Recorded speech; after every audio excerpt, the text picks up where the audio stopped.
International crimes tribunals act 1973, সেটাতে আপনারা জানেন যে 2024 সালে এবং 25 সালে কিছু সংশোধনী এসেছে। তো সেটার আলোকে বর্তমানে আইনটার কি অবস্থা, ট্রাইব্যুনাল কিভাবে পরিচালিত হচ্ছে, সেটার খুবই সংক্ষিপ্ত আকারে একটি উপস্থাপনা।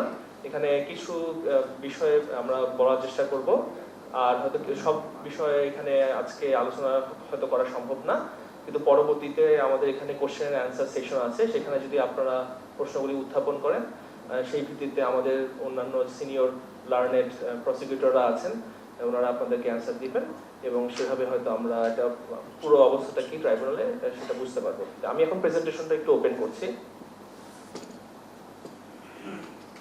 এই দেশের যেই ডোমেস্টিক ট্রাইব্যুনালে, সেই ট্রাইব্যুনালটি হচ্ছে এই ইন্টারন্যাশনাল ক্রাইমস ট্রাইব্যুনাল, এবং এটি কিন্তু একটি ফৌজদারি আদালত, এবং ফৌজদারি আদালতের অনুরোধ ক্ষমতা এখতিয়ার আছে, এবং যদি আপনি তুলনামূলকভাবে আমরা বিচার করি এখানে ফ্লেক্সিবিলিটি আছে, এবং ফৌজদারি আদালতে যেই ধরনের কমপ্লেক্সিটি আছে সেটা অনেকাংশে এই ট্রাইব্যুনাল থেকে। এই জন্য যে প্রতিষ্ঠিত যে রীতিনীতি, রাইট টু ফেয়ার ট্রায়ালে যে আন্তর্জাতিকভাবে প্রতিষ্ঠিত মূল্যবোধগুলো, সেগুলো আমরা পুরোপুরিভাবে মেনে চলি, এবং দেশীয় আইনি কাঠামোর মাধ্যমে কিন্তু আমরা ন্যায্য বিচার নিশ্চিত করছি। আমরা কিন্তু আপনার ট্রাই করছি, বিচার করছি আন্তর্জাতিক অপরাধের, কিন্তু যেহেতু এটার ইউনিভার্সাল জুরিসডিকশন আছে, মানে বিশ্বের যে কোনো দেশে যারা নিজেদেরকে সভ্য জাতি দাবি করে এবং আন্তর্জাতিক আইনের প্রতি শ্রদ্ধাশীল দেশ জাতি হিসেবে দাবি করে, যদি তারা সেটা করে থাকে, তাহলে এই যে যুদ্ধাপরাধ অথবা মানবতা বিরোধী অপরাধ, এরকম অপরাধী যেই দেশে থাকবে না কেন,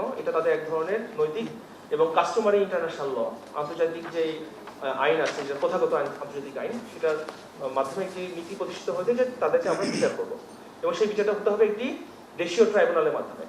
বাংলাদেশও সেই দেশীয় ট্রাইব্যুনাল, যেটা আন্তর্জাতিক অপরাধ আদালত আপনার প্রতিষ্ঠিত করে সেই বিচার করছে।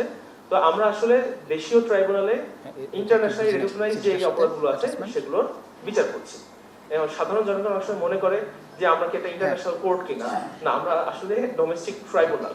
কিন্তু এটাও মানতে হবে যে ইন্টারন্যাশনালি রেকগনাইজ যে প্রিন্সিপাল আছে সেটার সাথে এই ডোমেস্টিক ট্রাইব্যুনাল পুরোপুরি কমপ্লাই করে, সেটাকে মানে ন্যায় বিচারে যে ধারণাটা সারা বিশ্বে ইউনিভার্সাল সার্বজনীন, সেটার সাথে আমরাও পুরোপুরি একমত, এবং সেই লক্ষ্যেই কিন্তু এই ডোমেস্টিক ট্রাইব্যুনাল কাজ করছে। গঠন কাঠামো আপনারা ইতিমধ্যে জানেন, আসলে ট্রাইব্যুনাল একটি স্ট্যাচুটরি বডি, সংবিধিবদ্ধ সংস্থা। আপনার ট্রাইব্যুনালে বিচারক আছেন, সেক্রেটারিয়েট আছে, ট্রাইব্যুনালে office of the chief prosecutor আছে, এবং ট্রাইব্যুনালের অন্তর্গত কিন্তু তদন্ত সংস্থাও আছে। তো আজকে আমরা আসলে তদন্ত সংস্থা অথবা আমাদের যে বিচারক অথবা সেক্রেটারিয়েট সেটা নিয়ে আমরা বলবো না, বরং office of the chief prosecutor, আমাদের অফিস কি ধরনের কার্যক্রম করে সেটা সম্পর্কে একটু আমরা আলোকপাত করব। তো ট্রাইব্যুনালে মূলত ন্যূনতম তিনজন বিচারক আসলে ট্রাইব্যুনালে বিচার কার্য পরিচালনা করবেন, সংখ্যা অধিক হতে পারে। প্রধান প্রসিকিউটরের কার্যালয় যদি পুরো কার্যক্রমের একটি সামারি আমরা যদি বলি, যে আমাদের এখতিয়ার, পরিধি, স্কোপটা কি, এটা হচ্ছে যে আইসিটি আইন, মানে আন্তর্জাতিক অপরাধ ট্রাইব্যুনাল অ্যাক্ট, যেটা আইনটা আমাদের, সেটা আওতায় যে অপরাধের তদন্ত ও বিচার করা, মূলত তদন্তের কাজটা তদন্ত সংস্থা করবে, কিন্তু একই সাথে আইন অনুযায়ী কিন্তু office of the chief prosecutor এবং এখানে যারা প্রসিকিউটর আছেন তারাও কিন্তু চাইলে তদন্ত করতে পারেন, আইন তাকে সেই এখতিয়ার দিয়েছে। তদন্ত সংস্থার সাথে সমন্বয় সাধন, এটা খুবই গুরুত্বপূর্ণ এবং বর্তমানে আমাদের প্রধান কাজ। আমরা রাষ্ট্রের পক্ষ থেকে আইনজীবী হিসেবে, প্রসিকিউটর হিসেবে জনগণের ফেয়ার ট্রায়ালের অন্তর্গত, সেখানে হচ্ছে যে দুই পক্ষকেই শোনার অধিকার দিতে হবে। এখানে যেমন আসামি, এখানে যেমন যারা ভিকটিম তাদের যেমন অধিকার আছে, আইনের মধ্যে কিন্তু ট্রাইব্যুনাল যারা আসামি পক্ষ তাদেরও কিন্তু কিছু অধিকার দেওয়া আছে, যেহেতু এটা ফেয়ার ট্রায়াল নিশ্চিত করতে হবে, এবং সর্বোপরি ন্যায় বিচার নিশ্চিতে আমরা office of the chief prosecutor চেষ্টা করছি। রায়টা হবে হচ্ছে ট্রাইব্যুনালের বিচারকদের মাধ্যমে, কিন্তু সেটার জন্য যে মামলা যে উপস্থাপন করা এবং যে ট্রায়াল করা, সেই কাজগুলো office of the chief prosecutor করবে। এবং সেই জন্য বিচার কার্যক্রমে আমাদের ভূমিকাটা হচ্ছে অভিযুক্তদের বিরুদ্ধে আনুষ্ঠানিক অভিযোগ উত্থাপন করা এবং সেটা খসড়া করা এবং চার্জ গঠন করা। এটা খুবই গুরুত্বপূর্ণ বিষয়, সেটা সম্পর্কে আমাদের সম্মানিত চিফ প্রসিকিউটর মহোদয় এবং অন্যান্য প্রসিকিউটররা আলোকপাত করবেন। প্রমাণ ও সাক্ষীর সাক্ষ্য উপস্থাপন করা, যেভাবে করলে আসলে ন্যায় বিচার নিশ্চিত হয় এবং যারা ভিকটিম তাদের যে একটা প্রতিকার পায় সেভাবে আমরা উপস্থাপন করব। আইনি বিষয়গুলো যুক্তিযুক্ততার সাথে উপস্থাপন করা এবং ট্রাইব্যুনালকে কার্যক্রমে সহায়তা করা। যাই কিছু হবে না কেন, এই ট্রাইব্যুনালে যে সাক্ষ্য প্রমাণাদি যত কিছু উপস্থাপন করা হবে না কেন, সেটা মানে যুক্তি সহকারী উপস্থাপন করা হবে। এটা এরকম না যে আমরা হুট করে কোনো একটা কিছু আনলাম আর জোর করে আমরা প্রমাণ করলাম, এটা কোনোভাবেই এই ট্রাইব্যুনালে হবে না। এবং প্রধান চিফ প্রসিকিউটরের কাজ হচ্ছে, অফিসের সাংগঠনিক কাঠামোটা হচ্ছে যে প্রসিকিউটর উনি আমাদের অফিসের প্রধান এবং তার আন্ডারে আমরা যারা অন্যান্য প্রসিকিউটররা আছি তারা কাজ করছি। আসলে এটা একটা টিম, এটা একটা টিমও না, আমি পরিবার বলবো, ফ্যামিলি। আমরা সেভাবেই দেখি, সেভাবেই আসলে আমরা ন্যায় বিচার নিশ্চিত করার জন্য আমরা কাজ করছি। আমরা ট্রাইব্যুনালের সাথে এবং ট্রাইব্যুনালের বিচারক এবং সেক্রেটারিয়েট এবং তদন্ত সংস্থার সাথে ঘনিষ্ঠভাবে কাজ করি। তো এটা যে মোটা দাগে মানে খুবই, আমি যদি বলি সাধারণ একজন জনগণের ভাষায় যদি বলতে চাই, ট্রাইব্যুনাল প্রধান প্রসিকিউটর কার্যালয় এই ধরনের কাজগুলো করে। ক্ষমতাটা হচ্ছে আগেই বলেছি ফৌজদারি আদালতের সমান ক্ষমতা। আসলে ক্ষমতাটা যদি এভাবে বলেন যে আমাদের হাইকোর্টের যে সুপ্রিম কোর্টের যে হাইকোর্ট ডিভিশন, সেটার সমান ক্ষমতা আসলে এই ট্রাইব্যুনালে আছে। এটা সম্পর্কে পরবর্তীতে আমাদের চিফ প্রসিকিউটর মহোদয় এবং অন্যান্য প্রসিকিউটর আলোকপাত করবেন। এবং বাংলাদেশের অধিক্ষেত্র, বাংলাদেশের টেরিটরির মধ্যে বসবাসকারী অথবা বাংলাদেশের টেরিটরির মধ্যে সাবজেক্ট যে কোনো ব্যক্তি, এটা বাংলাদেশি নাগরিক হতে পারে অথবা বাংলাদেশি নাগরিক না হলেও সমস্যা নেই, তাদেরকে এই ট্রাইব্যুনাল বিচার করতে পারে। সমন, গ্রেফতারি পরোয়ানা এবং তল্লাশি পরোয়ানা জারি করতে পারে। সেটাও ট্রাইব্যুনালের ওয়ান অফ দ্য মেজর এবং এক্সক্লুসিভ ক্ষমতা।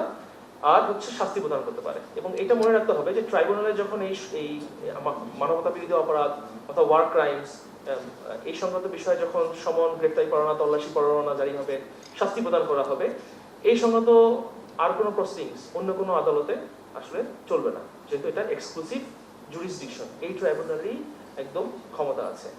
এবং রিসেন্টলি আমাদের যেই অ্যামেন্ডমেন্ট এসেছে সেখানে আসামির অনুপস্থিতিতে বিচারের বিষয়টিও রাখা হয়েছে। আপনারা জানেন যে জুলাই গণঅভ্যুত্থানের পরবর্তী যে রাজনৈতিক প্রেক্ষাপট এবং বৈশ্বিক যে প্রেক্ষাপট, সেখানে ন্যায় বিচার নিশ্চিতকরণের জন্য বর্তমান সরকার মনে করেছে যে যদি কখনো কোনো আসামিকে উপস্থাপন যদি না করা যায়, কোনো সমস্যা নেই, ন্যায় বিচার নিশ্চিতের স্বার্থে তাদের অনুপস্থিতিতে বিচার পরিচালনা করা যেতে পারে। এটা আগেও ছিল। এবং সাক্ষ্য গ্রহণের পদ্ধতি এবং নিয়ম, এখানে কোনো ধরনের সিআরপিসি এবং এভিডেন্স অ্যাক্ট আমরা মানবো না, না, ব্যাপারটা হচ্ছে মানতে বাধ্য না। কিন্তু আবার বলছি, যেহেতু রাইট টু ফেয়ার ট্রায়াল, আমরা বাই ডিফল্ট কিন্তু যেগুলো আন্তর্জাতিকভাবে প্রতিষ্ঠিত রীতিনীতি, যে দুই পক্ষকে শোনা, দুই পক্ষকে সুযোগ দেওয়া, সাক্ষ্য প্রমাণাদি উপস্থাপনের আর্গুমেন্ট, এগুলো সবগুলি আসলে আমরা যতদূর সম্ভব মেনে চলার চেষ্টা করি। তারপরও ট্রাইব্যুনাল চাইলে তাদের নিজেদের জন্য এবং ন্যায় বিচার নিশ্চিতের জন্য যে কোনো ধরনের প্রসিডিংস প্রণয়ন করতে পারে, সেই ফ্লেক্সিবিলিটি আছে। এই কারণে আমি বলেছি যে প্রচলিত যে ফৌজদারি আদালত, তার চাইতেও এই আদালতের ক্ষমতা বেশি এই ফ্লেক্সিবিলিটি দেওয়ার কারণে। এবং যারা অভিযুক্ত আছেন তাদের নিজস্ব আইনজীবীর সাথে পরামর্শ এবং আত্মপক্ষ সমর্থনের অধিকার আছে, কারণ এটা আসলে কোনো মতেই কোনো ক্যাঙ্গারু কোর্ট হবে না, এটা আমরা হতে দিবও না। দুই পক্ষকে শোনার মাধ্যমে আমাদের বিজ্ঞ যে বিচারকরা আছেন ওনারা নির্ধারণ করবেন যে কার অপরাধের মাত্রা এবং দায় কতটুকু।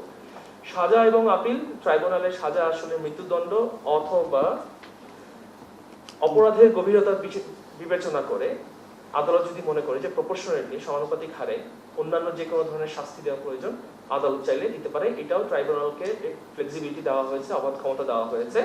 কিন্তু এখানে একটি চেকস এন্ড ব্যালেন্স আছে, যে সমানুপাতিক হারে, মানে লঘু অপরাধে গুরুদণ্ড অথবা গুরু অপরাধে লঘুদণ্ড, ব্যাপারটা ওরকম না। যার যে প্রাপ্য, যে কেউ যদি মানে কমও না বেশিও না, যথোপযুক্ত শাস্তি দেওয়ার এখতিয়ার আদালতে আছে। এটা শুধুমাত্র যে মৃত্যুদণ্ড ব্যাপারটা তাও না। এখানে হয়তো আমি পরবর্তীতে আমাদের সম্মানিত চিফ প্রসিকিউটর মহোদয় এবং অন্যান্য প্রসিকিউটররা বলবেন যে ইন্টারন্যাশনালি হয়তো একটা ভুল ধারণা আমাদের ব্যাপারে আছে যে এই ট্রাইব্যুনাল খালি ফাঁসি দেয় অথবা মৃত্যুদণ্ড দেয়, ব্যাপারটা ওরকম না। ফাঁসি অথবা মৃত্যুদণ্ড এটা ওয়ান অফ দ্য এলিমেন্টস, কিন্তু এর মানে এই না যে ট্রাইব্যুনাল ফাঁসি দেওয়ার জন্য তৈরি করা হয়েছে। এখানে নানা ধরনের আপনার শাস্তি দেওয়ার সুযোগ আছে, সেটা তাও আবার যিনি অপরাধ করেছেন তার অপরাধের মাত্রা অনুযায়ী। এবং সাজাপ্রাপ্ত আসামি কিন্তু 30 দিনের মধ্যে অধিকার বলে অ্যাজ অফ রাইট সুপ্রিম কোর্টে সুপ্রিম কোর্টের আপিল বিভাগে আপিলের সুযোগ গ্রহণ করতে পারেন। এবং সেই যদি সুযোগটা উনি অ্যাভেল করেন, যেদিন থেকে উনি এই আপিলের মানে অ্যাপ্লিকেশনটা জমা দিবেন, সেদিন থেকে 60 দিনের মধ্যে এই আপিল কার্যক্রম নিষ্পত্তি করার বাধ্যবাধকতা আছে। তো এক ধরনের সামারি অথবা স্পিডি ট্রায়ালের প্রসিজারও এখানে ফলো করার এক ধরনের সুযোগ আছে, এবং সেটা উৎসাহিত করা হচ্ছে যাতে আমরা দ্রুততম সময় ন্যায় বিচার নিশ্চিত করা যায়। আর আমি সর্বশেষ 2 থেকে 3 মিনিট সময় নিব। সর্বশেষ যে সংশোধনীগুলি আছে, একটা হচ্ছে যে 24 সালে এবং 25 সালে যে সংশোধনীগুলি আছে, আমি যদি এনলিস্ট করি, দেখেন একটু ক্লারিফিকেশন আনা হয়েছে। সেনাবাহিনী, নৌবাহিনী, বিমান বাহিনী, পুলিশ, র্যাপিড অ্যাকশন ব্যাটালিয়ন সহ অন্যান্য যেই আপনার নিরাপত্তা সংস্থা, গোয়েন্দা সংস্থাগুলো আছে, তাদের সদস্যদের বিচারের অনুমতি প্রদান, এখানে ওদের নামগুলো, মানে এই বাহিনীগুলোর নামগুলো স্পেসিফিক্যালি এখানে ইনসার্ট করা হয়েছে অধিকতর আপনার ক্লারিফিকেশনের জন্য।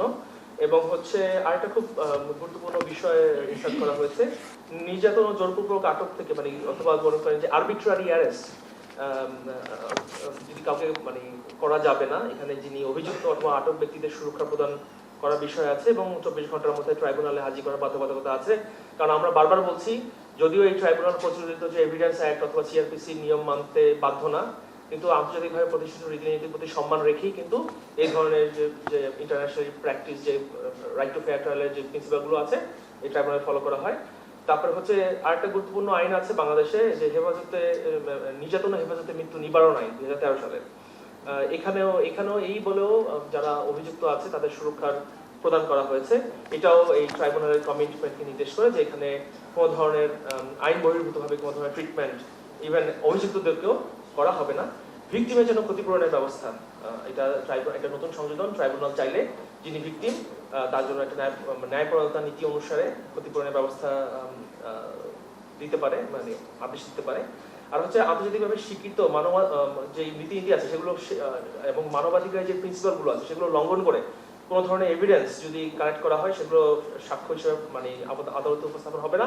কারণ আমরা কোনো টেম্পার্ড এভিডেন্স অথবা কোনো কম্প্রোমাইজ এভিডেন্স এগুলো দিয়ে আসলে আমরা বিচারের নামে প্রহসন করতে চাই না। আমরা সঠিক ভাবে কালেক্টেড, সংগ্রহ করা এবং উপযুক্ত প্রমাণাদি দিয়েই ইনশাআল্লাহ যারা আসামি আছে, যারা অভিযুক্ত আছে, তাদের বিচার এই ট্রাইব্যুনালে হবে। তারপরে 24-এর সংশোধিত আরো আছে যে অভিযুক্ত ব্যক্তি যদি নির্দেশ বলে প্রমাণিত হয় এমন কোনো এভিডেন্স যদি ইভেন প্রসিকিউশনের কাছেও আসে, সেই প্রিভিলেজ ডকুমেন্ট আসলে আপনার আসামি পক্ষকে দেওয়ার বাধ্যবাধকতা আছে, যেহেতু রাইট টু ফেয়ার ট্রায়ালের বিষয় আছে। আসামি পক্ষ বিচারে যে কোনো পর্যায়ে প্রমাণ বা অতিরিক্ত সাক্ষী উপস্থাপন করতে পারবে। আইনি স্বচ্ছতার জন্য আদালত চাইলে তার যে কোনো নথি, তার কার্যক্রম সংক্রান্ত নথি বা কোনো তথ্য জনগণের জন্য উন্মুক্ত করে দিতে পারে, সেটা আদালত সেই ডিসক্রিপশনারি পাওয়ার আছে। আরেকটা গুরুত্বপূর্ণ বিষয় এখানে ইনসার্ট করা হয়েছে সাক্ষীদের নিরাপত্তার বিষয়টি। এখানে এটা নিয়ে ভবিষ্যতে আরো আলোচনা হতে পারে যে আপনারা জানেন জুলাইয়ের যে মানবতা বিরোধী অপরাধ হয়েছে, গণহত্যা হয়েছে, সেখানে আমাদের অনেক প্রচুর লাইভ যারা উইটনেস আছে তাদের নিরাপত্তা একটা গুরুত্বপূর্ণ বিষয়। ইতিমধ্যে আমাদের সম্মানিত চিফ প্রসিকিউটর মহোদয় এই বিষয়ে বেশ কিছু বিবৃতিও প্রদান করেছেন। তো আদালত সাক্ষীদের জন্য নিরাপত্তা এবং তাদের গোপনীয়তা এবং তাদের মর্যাদা রক্ষা করার জন্য প্রয়োজনীয় ব্যবস্থা গ্রহণের জন্য সংশ্লিষ্ট সরকারের যে সংস্থাগুলো আছে তাদেরকে নির্দেশ দিতে পারে। আর 25-এর অধ্যাদেশে যেই বিষয়গুলো আছে সেটা হচ্ছে যে এই সংশোধনীর মাধ্যমে তদন্ত কর্মকর্তাগণ ট্রাইব্যুনালের অনুমতি ছাড়াই তল্লাশি চালানো এবং নথিপত্র জব্দ করার ক্ষমতা এখানে দেওয়া হয়েছে। বাট এখানে আসলে তারপরও এটা আসলে আমাদের চিফ প্রসিকিউটরস অফিস এটা খুব ডিউ ডিলিজেন্সের সাথে, সাবধানতার সাথে এই বিষয়গুলো যাচাই বাছাই করে যদি প্রয়োজন হয় তখন হয়তো সেটা করতে পারে। আসামিদের আত্মপক্ষ সমর্থনের জন্য সময় 6 সপ্তাহ থেকে 3 সপ্তাহ করা হয়েছে। 3 সপ্তাহের মধ্যে আমরা মনে করছি যে হয়তো আগে 3 সপ্তাহে ছিল এটা আছে। এই সংশোধনীর মাধ্যমে ট্রাইব্যুনালকে মামলা ফাঁকি বা এখানে একটা গুরুত্বপূর্ণ বিষয় হচ্ছে অ্যাসেট ফ্রিজিং। মানে আমরা দেখেছি যে একটা উল্লেখযোগ্য সংখ্যক অপরাধী যারা আছে তারা আসলে মানে অবৈধভাবে অনেক সম্পদের অধিকারী। এটা একটা অল্টারনেটিভ ওয়ে হতে পারে তাদেরকে আইনের আওতায় নিয়ে আসা এবং তাদেরকে আসলে আদালতের আওতার মধ্যে নিয়ে আসা। তাদের অ্যাসেট ফ্রিজিং এর আসলে এখানে একটা প্রভিশন রাখা হয়েছে, এটা নতুন 25 সংশোধনী দ্বারা। এখন সর্বশেষ যে স্লাইডটা দিয়ে আসলে শেষ করব, আমরা আসলে কি করছি।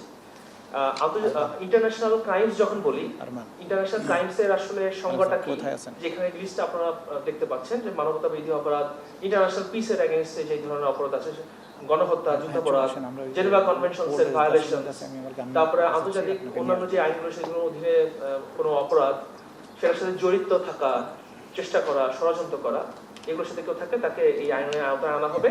তবে আমরা যেটা মনে করছি যে জুলাইয়ে মানবতা বিরোধী অপরাধ সংঘটিত হয়েছে, মানবতা বিরোধী অপরাধ রোম স্ট্যাটিউটের 7 ধারা অনুসারে এই যে লিস্টটা, এই বিষয়গুলো যদি আপনার ওয়াইড স্প্রেড এবং সিস্টেমেটিক আকারে, আমি যদি বলি হত্যা, নির্মূল করা, কোনো জাতিকে নির্মূল করা, দাসত্ব, কাউকে দাস হিসেবে ইয়ে করা, জোরপূর্বক দাস করা, জনসংখ্যার ব্যাপক হারে নির্বাসন, যেমন রোহিঙ্গাকে কি করা হয়েছিল, আপনার ইনফ্লাক্স মানে রাতের আধারে 10 লক্ষ রোহিঙ্গাকে চলে যেতে বাধ্য করা হয়েছিল, জোরপূর্বক স্থানান্তর, কারাদণ্ড বা শারীরিক স্বাধীনতা গুরুতর বঞ্চনা, মানে আপনাকে গর্ভধারণ করতে বাধ্য করা, জোরপূর্বক বন্ধাকরণ, যৌন সহিংসতা, নিপীড়ন, জোরপূর্বক গুম অথবা অন্তর্ধান, যেভাবেই বলেন না কেন, বর্ণবাদ এবং যে কোনো ধরনের অমানবিক কার্যকলাপ, এগুলো যতগুলো নিউজ আছে, তথ্য আছে, অনুগ্রহ করে আমাদের প্রসিকিউশনকে দিবেন। ইনশাআল্লাহ আমরা এগুলো তদন্ত সংস্থার সাথে সমন্বয় সাধনের মাধ্যমে ইনশাআল্লাহ আদালতে আমরা উপস্থাপন করব। সর্বশেষ ইন্টারন্যাশনাল ক্রিমিনাল কোর্ট যেটা, সেটা তথ্য বারবার চলে আসে যে আমরা কি ওখানে যাবো কি যাবো না। আসলে এটা চাইতেও মূলত একটা বিষয় আপনাদেরকে একটু বলা দরকার। আমি এই সাইডটা একটু বলি, ইন্টারন্যাশনাল ক্রিমিনাল কোর্টে কখন যাবেন? যখন আসলে আপনার দেশে উপযুক্ত কোনো ডোমেস্টিক কোর্ট অথবা আভ্যন্তরীণ কোনো আদালত বিচার করতে অক্ষম অথবা বিচার করতে পারবে না, সেখানে ন্যায় বিচার নিশ্চিত হবে না, তখনই উপরে 4টি ধাপ, আমি রোম স্ট্যাটিউটরে যদি অনুচ্ছেদ 5 উল্লেখ করি, অপরাধটি কি আইসিসির এখতিয়ারের আওতাধীন, অনুচ্ছেদ 11 অনুসারে কোনো সাময়িক এখতিয়ার টেম্পোরাল, সরি এখানে একটা টাইপিং মিস্টেক আছে, এটা ওয়াই না, টেম্পোরাল, TEMPORAL, টেম্পোরাল জুরিসডিকশন, সেটা আছে কিনা? টেম্পোরাল জুরিসডিকশন মানে হচ্ছে যে আইন নাই কিন্তু অপরাধ সংগঠিত হয়েছে, রেট্রোস্পেক্টিভ ইফেক্ট নিয়ে একটা বিতর্ক আছে, সেটাও আসলে তারা অনুমোদন করে না। মামলাটা কি সঠিক প্রক্রিয়া আইসিসিতে পাঠানো হয়েছে কিনা, এবং সর্বশেষ সবচেয়ে গুরুত্বপূর্ণ, দেশীয় আদালত কি সেটা বিচার করছে, বিচার প্রক্রিয়া চলমান, নাকি তারা বিচার করতে অক্ষম, নাকি আসলে সেখানে ন্যায় বিচার নিশ্চিত হবে না, নাকি অনিচ্ছুক, এই সমস্ত প্রশ্নের উত্তর দিয়ে এই অনুচ্ছেদ 5, 11, 13 এবং 17 রোম স্ট্যাটিউটের এগুলো ক্রাইটেরিয়া ফুলফিল করার পরে তারপরে যে আইসিসিতে এটা মামলাটা যেতে পারে। কিন্তু আমরা আপনাদেরকে অ্যাসুরেন্স করছি, এই বলে আমি শেষ করব, যে ইনশাআল্লাহ এই ডোমেস্টিক ট্রাইব্যুনাল, আন্তর্জাতিক অপরাধ ট্রাইব্যুনাল ন্যায় বিচার নিশ্চিত করতে বদ্ধপরিকর, এবং সেই হিসাবে এই জুলাই গণঅভ্যুত্থানের সময় সংঘটিত মানবতা বিরোধী অপরাধের বিচারের কার্য আন্তর্জাতিক আইন অনুসারেও এই ডোমেস্টিক ট্রাইব্যুনালই হওয়ার কথা, এবং ইনশাআল্লাহ হবে। এই বলে আমি সম্মানিত বক্তব্য দেওয়ার জন্য অনুরোধ করছি। ধন্যবাদ। আসসালামু আলাইকুম। ডিজাইন, এলিগেন্স, বিউটি, সেরা পণ্য সবার জন্য জেভিকো। ধন্যবাদ প্রসিকিউটর সাইফুর রেজা তালুকদার।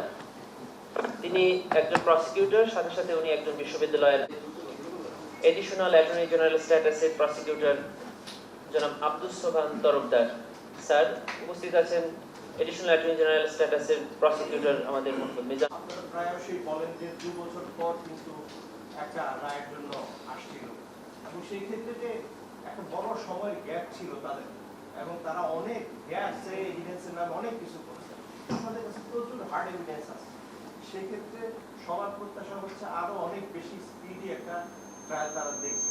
এই জায়গায় আসলে আপনাদের প্রশ্ন অ্যানসার আগে বলে দিচ্ছি যে এখন আপনারা যে প্রশ্নগুলো করবেন সেটা এই স্লাইডে বা এই লেকচারের উপর, এটার উপরে করবেন, তারপরে যে প্রসিকিউটর আপনাদের সমগ্র বিষয়ে প্রশ্ন এই স্লাইডের উপরে। আচ্ছা, মিজানের প্রশ্নটা এটা আমরা পরবর্তীতে ডিল করব, এটা নোট রাখেন আপনি। হ্যাঁ, এই স্লাইডের একটা বিষয় ছিল যে ভিকটিমের জন্য ক্ষতিপূরণের বিষয়টি, ভিকটিমের জন্য ক্ষতিপূরণের বিষয়টি এই স্টেজটি কোথায় আসবে? এটা কি আদালত তার অর্ডারে দিবে, নাকি আপনারা কোনো ক্ষেত্রে ভিকটিমের গ্র্যাভিটি দেখে বা তদন্ত প্রক্রিয়ায় যদি দেখেন যে এটা এই পর্যায়ে ভিকটিমের ক্ষতিপূরণটি চাওয়া উচিত, সেটিকে আপনারা আদালতে উপস্থাপন করবেন কিনা? আচ্ছা, এটা আইনের বিধানটা হচ্ছে, ক্ষতিপূরণটা হচ্ছে মামলার বিচার শেষে, যখন অপরাধীর অপরাধ প্রমাণ হবে এবং আদালত যখন দেখবেন যে এই অপরাধের কারণেই এই ভিকটিম এভাবে ক্ষতিগ্রস্ত হয়েছে বা আছে, তখন ওই ভিকটিমকে ক্ষতিপূরণ এই আসামির প্রপার্টির থেকে দেওয়ার জন্য নির্দেশ দিতে পারবেন। এটা হচ্ছে আইনের বিধান। আর বিচার চলাকালীন সময়ে যদি রাষ্ট্র মনে করে যে এই ভিকটিমদেরকে প্রোটেক্ট করা দরকার, তাদের সাহায্য দেওয়া দরকার, সেটা ভিন্ন প্রক্রিয়া, এটার সাথে এই আইনের কোনো সম্পর্ক নাই। জি, নেক্সট। আমি একটু বলতে চাই, সেটা হচ্ছে যে কে কোন দিক থেকে একটা আমরা দেখেছি, আর একটা সম্পত্তি জব্দ। আমরা জানছি যে একটি সংস্থা, বিশেষ করে দুর্নীতি দমন কমিশন, তারাও কিন্তু সম্পত্তি জব্দ করছে কোর্টের রেফারেন্সে, এবং দেখা যায় যে কমন ব্যক্তি এখানে হয়তো তার বিচার হবে বা তার তদন্ত চলছে, অন্যদিকে ওনারাও এটা সম্পত্তি জব্দ করছে। তাহলে একজনের সম্পত্তি কয়টা সংস্থা কতবার জব্দ করবে? আমার দুইটা ওকে, আচ্ছা, প্রথম কথা হচ্ছে যে আমাদের আইনে সম্পত্তি জব্দ করার যে পাওয়ারটা দেয়া হয়েছে এটা দুটো কারণে। প্রথমটা হচ্ছে যে যখন এইখানে আমরা তার বিরুদ্ধে প্রসিডিং শুরু করব, অর্থাৎ তার বিরুদ্ধে গ্রেপ্তারি পরোয়ানা জারি হবে, তদন্ত শুরু হয়ে যাবে, সেই সময় যদি আমি দেখি এই লোক পালিয়ে গেছে বা পালিয়ে যাওয়ার চেষ্টা করছে, অথবা তার পালানোটাকে রোধ করা দরকার, অথবা পালিয়ে গেছে তাকে ফেরত আনা দরকার, তখন আমরা তার প্রপার্টিটা সিজ করার জন্য আদালতের কাছ থেকে আদেশ নিতে পারবো। এর উদ্দেশ্য হচ্ছে যে সে যেন পালিয়ে না যায়, অথবা পালিয়ে গেলেও যেন ফেরত আসতে বাধ্য হয়। এটা হচ্ছে যার বিরুদ্ধে এখানে তদন্ত শুরু হবে সেটা, এটা হলো প্রাথমিক স্টেজ।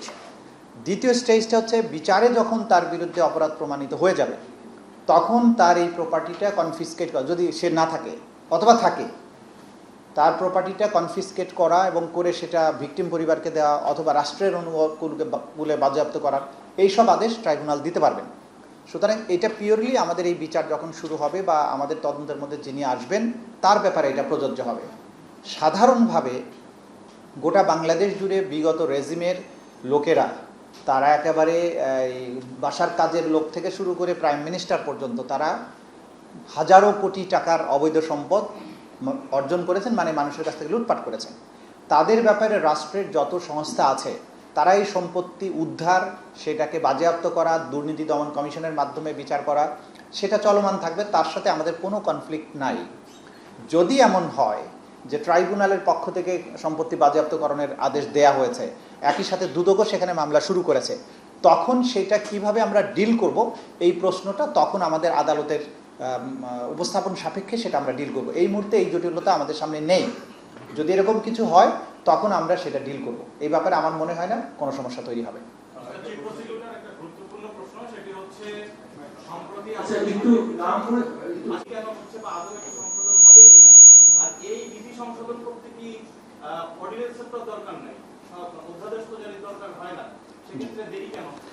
আচ্ছা, প্রথম কথা হচ্ছে যে কোনো আইন হুট করে আজকে আমি চেঞ্জ করলাম, আবার কালকে সকালবেলা উঠে মনে হলো যে আর ওই আইনের তো আর একটা ঝামেলা ছিল।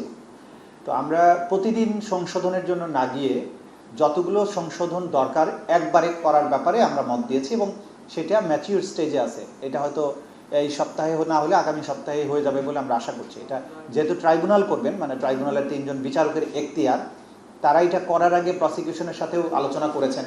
আর ডিফেন্স যেহেতু সেই অর্থে অর্গানাইজড ডিফেন্স নাই, আইনজীবীদের সাথেও কথা বলার প্রয়োজন হলে তারা বলবেন।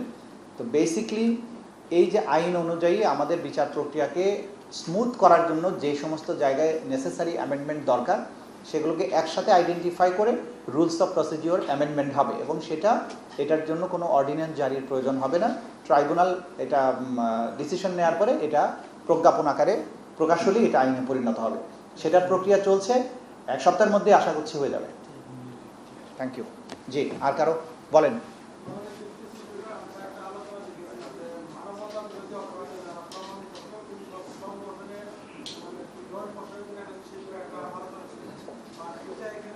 আছে আইনে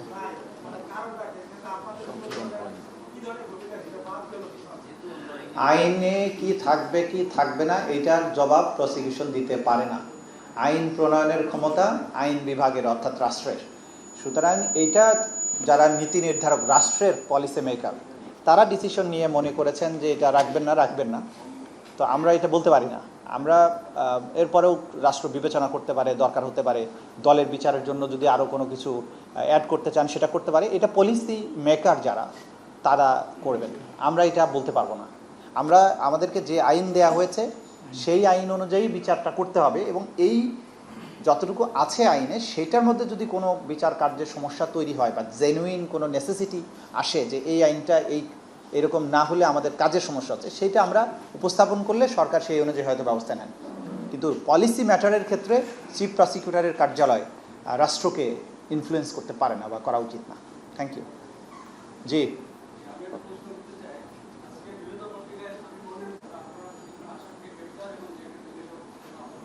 কে সিদ্ধান্ত নিয়েছে আমি জানি না যে কাউকে গ্রেপ্তার করা হবে কি হবে না। ট্রাইব্যুনাল আইন অনুযায়ী যাদের বিরুদ্ধে তদন্তে যাদের বিরুদ্ধে সম্পৃক্ততার প্রমাণ পাবে তাদেরকে গ্রেপ্তার করতে কোনো আইন দ্বারা আটকানো যাবে না, কোনো সিদ্ধান্ত দিয়ে বারিত করা যাবে না। যারা মানবতা বিরোধী অপরাধের সাথে সম্পৃক্ত এবং আমাদের তদন্ত সংস্থা যাদের সম্পৃক্ততা পাবে, আইন অনুযায়ী তাদের গ্রেপ্তার করা হবে। এই ব্যাপারে অন্য কারো অনুমতির প্রয়োজন হবে না। Thank you. জি বলেন। জি আপনি বেঁধে দিয়েই সময় রক্ষা করা যায় না। সাগরুনির কেসে সময় তো বেঁধে দেওয়া ছিল, ফৌজদারি আইনে তো বলা আছে, রক্ষা করা গেছে। মানবতা বিরোধী অপরাধের ক্ষেত্রে এটা জটিল এবং বিস্তৃত ব্যাপার। এটা সময় বেঁধে দেওয়ার, আপনি কিসের ভিত্তিতে সময়টা বেঁধে দিবেন? কারণ 2000 লোক শহীদ হয়েছে বা 1500 লোক শহীদ হয়েছে, 25,000 আহত হয়েছে। যারা গুলি করেছে পুলিশের সংখ্যা সব মিলে তো 50,000 হবে। আবার এর সাথে গুম, এক্সট্রা জুডিশিয়াল কিলিংয়ের সাথে যারা জড়িত আছে সেগুলো আছে 15 বছর ধরে। সেখানে ভিকটিম আছে, গোপন আছে, প্রকাশ্য ভিকটিম আছে। এইখানে আপনি সময় বেঁধে দিয়ে এটাকে কখনোই করা যাবে না। যেটা করতে হবে, এফিশিয়েন্ট তদন্ত সংস্থাকে দিতে হবে, তারা দ্রুততম সময়ের মধ্যে শেষ করবে। এইটা কতটা দ্রুত করা যাবে এটা আপনি কখনো আগের থেকে আন্দাজ করতে পারবেন না। সে কারণে সময় বেঁধে দেওয়াটা জরুরি না। জরুরি হচ্ছে তাদের কমিটমেন্ট, তাদের ডেডিকেশন এবং এটাকে দ্রুততম সময়ের মধ্যে উদ্ধার করতে সক্ষমতা। এই কয়েকটা জিনিস দরকার, সেটার ব্যাপারে আমরা জোর দিচ্ছি। সুতরাং সময় বেঁধে দেওয়া থাকুক আর না থাকুক, আমরা সর্বনিম্ন সময়ের মধ্যে কাজটা করার চেষ্টা করছি। যেমন যেটা বলা হয়েছে যে গত সরকারের সময় প্রথম তদন্ত রিপোর্ট 16 মাস পরে এসেছিল। পরবর্তীতে আমাদের আরেকটা প্রেজেন্টেশন আছে, সেখানে আমরা কিন্তু তুলনামূলক বিশ্লেষণগুলো দেখানোর চেষ্টা করব। আমাদের এখানে এবং দেশের বাইরে যে সমস্ত জায়গায় এই সমস্ত ট্রাইব্যুনালগুলো হয়েছে তাদের কতদিন সময় লেগেছে, এগুলো আমরা তুলনামূলক আলোচনায় যাব। আমরা সিম্পলি বলার চেষ্টা করি, দেখেন আপনি যে বললেন যে ওই যে সব দেখলাম গুলি করলো আর এই সাক্ষী লাগে নাকি, তা আপনি তো একটা মার্ডার কেসের বিচার করছেন না। কারণ ওই সিঙ্গেল ইনসিডেন্টসকে ধরে তো আমি একটা চার্জশিট যদি দিতে যাই, তাহলে 1400 লোকের জন্য 1400 চার্জশিট লাগবে, 1400টা মামলা হবে। 1400 মামলা যদি শুরু হয়ে যায় তাহলে এই বিচার প্রক্রিয়াটা চালানো সম্ভব না। এই জন্য মানবতা বিরোধী অপরাধের বিচারের প্রক্রিয়াটা ডিফারেন্ট, অনেকগুলো জায়গায় ডিফারেন্ট। কেন রুলস অফ এভিডেন্স প্রযোজ্য না, কেন সিআরপিসি প্রযোজ্য না? ধরেন সারা বাংলাদেশের সব জায়গায় গুলি করে মানুষ মারছে, এক শেখ হাসিনাকে আমরা একটা মামলায় অভিযুক্ত করছি। একটা মামলা মানে হচ্ছে সব কিছুকে সমন্বয় করে কমান্ড রেসপন্সিবিলিটিতে নিয়ে আসছি। সাধারণ আইনে হলে কি হতো, যে কয়েকটা ঘটনা ঘটেছে প্রত্যেকটার জন্য আলাদা মামলা করতে হতো, সব মামলায় তাকে আসামি করতে হতো, সব মামলার জন্য চার্জশিট করতে হতো, প্রত্যেকটার জন্য আলাদা আলাদা বিচার করতে হতো, আগামী 100 বছর সময় লাগতো সেই মামলাটা শেষ করতে।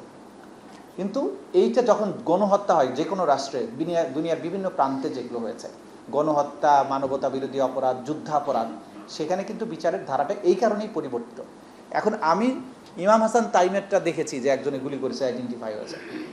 বাকি যে আরও 1000টা সেগুলো আইডেন্টিফাই করা, সেগুলোর পেছনে কারা কারা ছিল সেটা ইনভলভ করা। দৃশ্যমান যে গুলি করেছে সেটা হলো একটা পর্ব, পেছনে কারা কমান্ডার ছিল সেটা আরেকটা পর্ব, ওইখানে কারা কারা অফিসিয়ালি দায়িত্বে ছিল সেটা আরেকটা পর্ব, তাদেরকে গুলি করার হুকুম দিয়েছে কে সেটা আরেকটা পর্ব, হুকুমটা কোন পদ্ধতিতে এসেছে সেটা আরেকটা পর্ব, সে প্রধান কমান্ডার কিভাবে নির্দেশ দিয়েছেন সেটা আরেকটা পর্ব, তার নির্দেশটা যে পদ্ধতিতে কালেক্ট করা হয়েছে সেই কালেকশনের পদ্ধতিটা যথার্থ কিনা সেটা আরেকটা পর্ব। তারপরে হচ্ছে যে আপনি এই স্ট্রাকচারের বাইরে video evidence, digital evidence, phone call, documentary, তারপরে সংস্থা পুলিশ বাহিনীর নিজস্ব ডকুমেন্ট, হেলিকপ্টারের চার্টার, এপিসি কোথায় কে কী ব্যবহার করছে, গোলা বারুদের হিসাব, আহত নিহতদের শরীরে যেসব বুলেট পাওয়া গেছে সেগুলো বুলেট উদ্ধার করে সেগুলোর ফরেন্সিক করা, এই বুলেট এই বাহিনীর কিনা অন্য বাহিনীর। এরপরে এই যে বিস্তৃত জিনিস, এগুলোকে একসাথে করে আপনাকে রিপোর্টটা দিতে হবে। তাহলে তো 2 দিনের মাথায় আপনার ট্রায়াল প্রসেসকে ডিফেন্স পক্ষ সে ডিস্ট্রয় করে দিবে। আমি আপনাদের একটা উদাহরণ দিই, ওই যে ITJP নামে একটা সংস্থা, যাত্রাবাড়িতে ওনারা 850 বা 900 এরকম ভিডিওকে বিশ্লেষণ করে 13 মিনিটের একটা ডকুমেন্টারি করেছে, যেটা অনলাইনে আছে, আপনারা দেখবেন। যে ওনারা টাইম ফ্রেম ধরে ধরে যে এতটার থেকে এতটা পর্যন্ত এই সময়ের মধ্যে ধরেন বিভিন্ন জায়গা থেকে বিভিন্ন অ্যাঙ্গেল থেকে মানুষ ভিডিও করেছেন, ওগুলোকে বিশ্লেষণ করেছেন যে এই ভিডিওটা কোন জায়গা থেকে, এটা এই জায়গার কিনা, জিও লোকেশন, তারপরে মেটা ডাটা, এগুলো ঠিক করেছেন।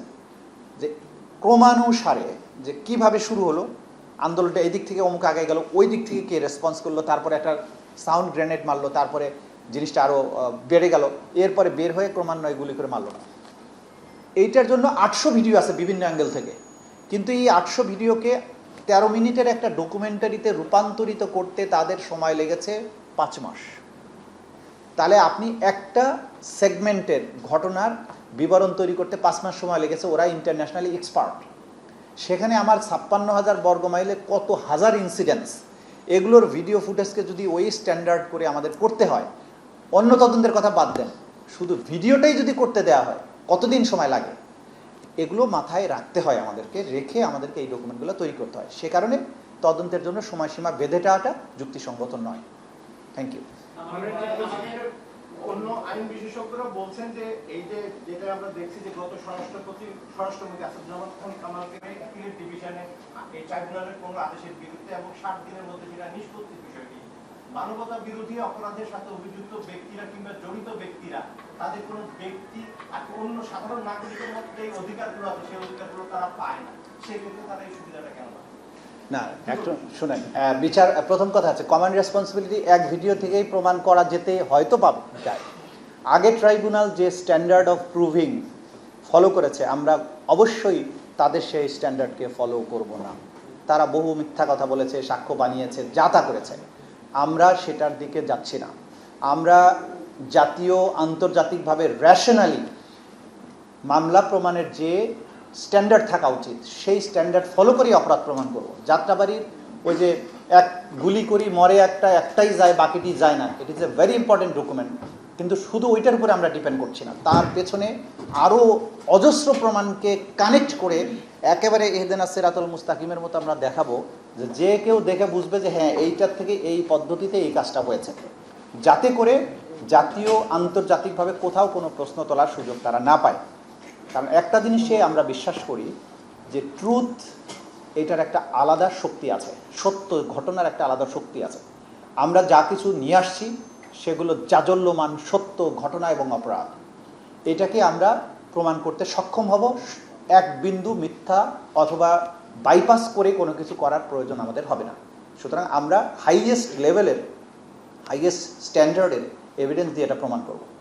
আর একটা যেটা বললেন আদালতে রাইট থাকা উচিত কিনা, হ্যাঁ, রাইট তো আপনাকে দিতেই হবে। একটা বিচার মানে বিচার, তো তাকে 60 দিন সময় দেওয়া আছে, এটা হচ্ছে দ্রুততম সময়ের মধ্যে নিষ্পত্তি করার, কিন্তু এটা যাতে আননেসেসারি ডিলে না হয়। অন্যান্য সাধারণ মামলার ক্ষেত্রে অধিকারগুলো অনেক বিস্তৃত থাকে, কিন্তু এখানে যাতে এটা যেহেতু গণহত্যা, মানবতা বিরোধী অপরাধ, এটা ওয়াইড স্কেলে হয়েছে, এটার সাথে গোটা জাতি জড়িত, সেই জায়গায় যাতে উইদাউট ডিলে হয় সেজন্য এটা করা হয়েছে। এবং শুধু তাই না, এই আইনটাকে কিন্তু একটা সুরক্ষা দেওয়া হয়েছে সংবিধান থেকে। সংবিধানের সুরক্ষা দেওয়ার কারণে এই আইনের যে কোনো বিষয়কে চ্যালেঞ্জ করে সময় নষ্ট করা, যেটা সাধারণ মামলায় হয়, যে নিচের কোর্টে একটা মামলা হলো, হাইকোর্টে কোয়াশমেন্ট পিটিশন করে 10 বছর কাটাই দিল, আবার ওইটার খারিজ হলো, আবার আপিল করলো, সেখানে 5 বছর কাটাই দিল, এই সুযোগ যাতে না পায়।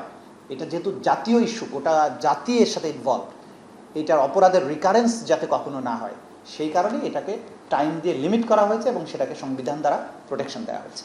Thank you.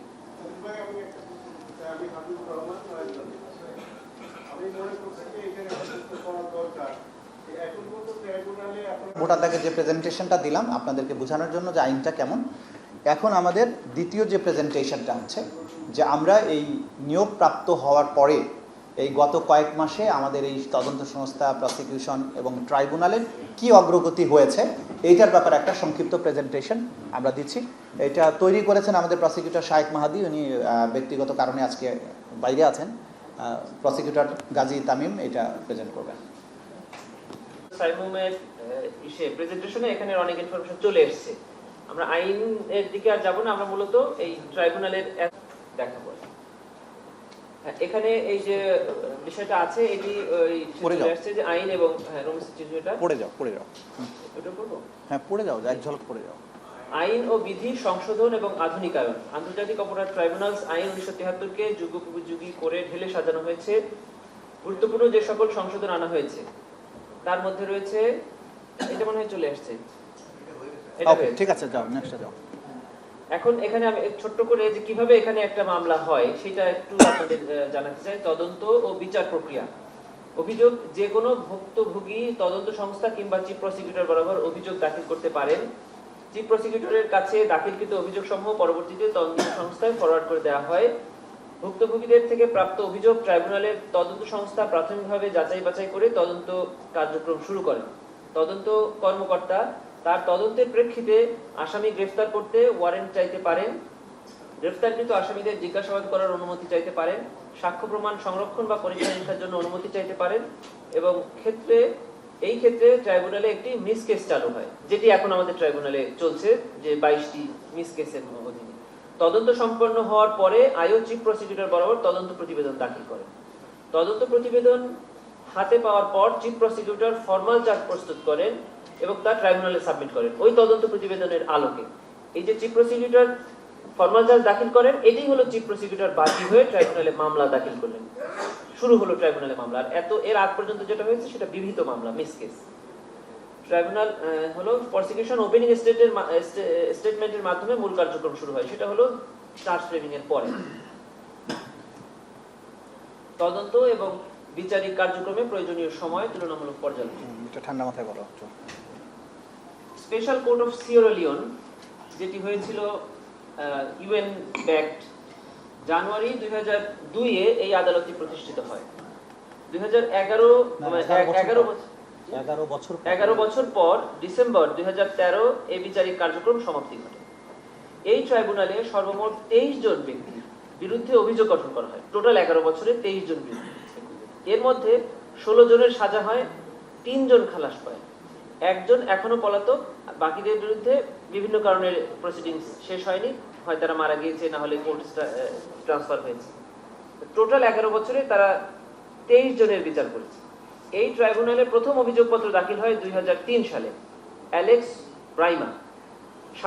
সাথেই গ্রেফতার হওয়ার পরে তার বিচার কার্যক্রম শুরু হয় এবং রায় হয় 4 বছর পরে 2007 সালে। কম্বোডিয়া ট্রায়াল জুলাই 2006 এই আদালত প্রতিষ্ঠিত হয়। 16 বছর পরে ডিসেম্বর 2022-এ এই বিচারিক কার্যক্রমের সমাপ্তি হয়। এই ট্রাইব্যুনালে মোট 9 জন ব্যক্তির বিচার হয় 16 বছরে। 3 জনের সাজা হয় আর বাকিদের বিভিন্ন কারণে মামলা নিষ্পত্তি করতে হয়েছে, বিচার শেষ হয়। তার মানে 3 জনের বিচার কাজ শেষ হয়েছিল 16 বছরে। উক্ত ট্রাইব্যুনাল প্রথম অভিযোগপত্র দাখিল হয় 2007 সালে এবং গ্রেফতার হওয়ার পরে তার বিচার শুরু হয় এবং রায় হয় 3 বছর পর 2010 সালে।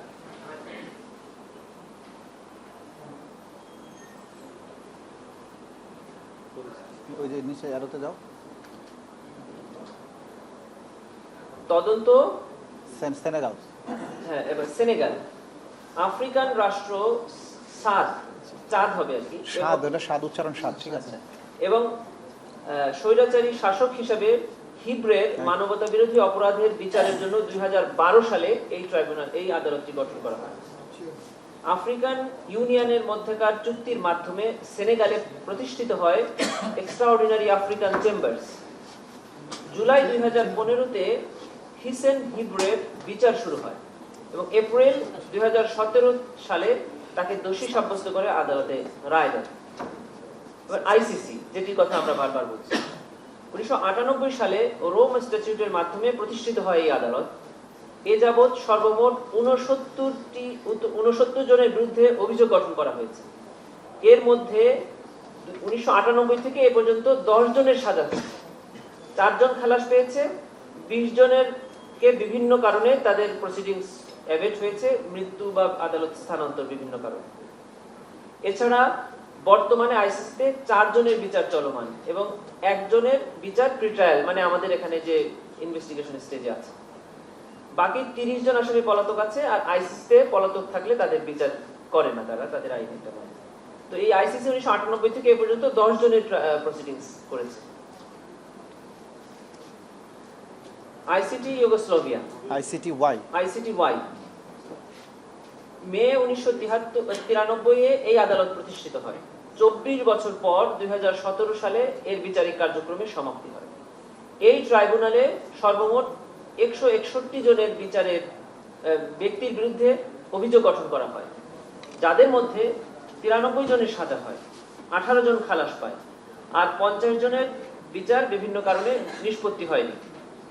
এই আদালতে আসামির উপস্থিতি ছাড়া বিচার শুরু হতো না। এই ট্রাইব্যুনালে প্রথম অভিযোগপত্র দাখিল হয় 1994 সালে, যদিও সেই আসামি 2000 সালে গ্রেফতার হওয়ার পর তার বিচার কার্য শুরু হয় এবং বিচার কার্য সমাপ্তি হয় 2003 সালে, 3 বছর পর। আইসিটিআর রওয়ান্ডা নভেম্বর 1994 এই আদালত প্রতিষ্ঠিত হয়। 22 বছর পর ডিসেম্বর 2015 সালে এর বিচারিক কার্যক্রমের সমাপ্তি হয়। এই ট্রাইব্যুনালে সর্বমোট 93 জন ব্যক্তির বিরুদ্ধে অভিযোগ গঠন করা হয়, যাদের মধ্যে বিভিন্ন মেয়াদে 61 জনের সাজা হয় এবং 14 জন খালাস পায়। 6 জন এখনো পলাতক, আর বাকিদের বিরুদ্ধে বিভিন্ন কারণে মামলা নিষ্পত্তি হয়নি। এই ট্রাইব্যুনালে প্রথম অভিযোগপত্র দাখিল হয় 1995 সালে, যদিও সেই আসামি 1996 সালে গ্রেফতার হওয়ার পর তার বিচার শুরু হয় এবং 3 বছর পর 1999 সালে তার বিচার শেষ হয় রায়ের মাধ্যমে। এই ট্রাইব্যুনালেও অ্যাবসকনশন বিচারের কোনো প্রসিডিং ছিল না। এখন পর্যন্ত আমাদের এই ট্রাইব্যুনালের অবস্থানটা আমি আপনাদের জানাবো, আপনারা এটা নোট করতে পারেন। তদন্ত সংস্থা এবং office of the chief prosecutor, আপনারা জানেন যে এই আমাদের বর্তমান চিফ প্রসিকিউটর জয়েন করার আগে ট্রাইব্যুনালের চিফ প্রসিকিউটর কার্যালয়ে কোনোদিন কোনো অভিযোগ আসেনি এবং এটার কোনো সিস্টেমও ছিল না।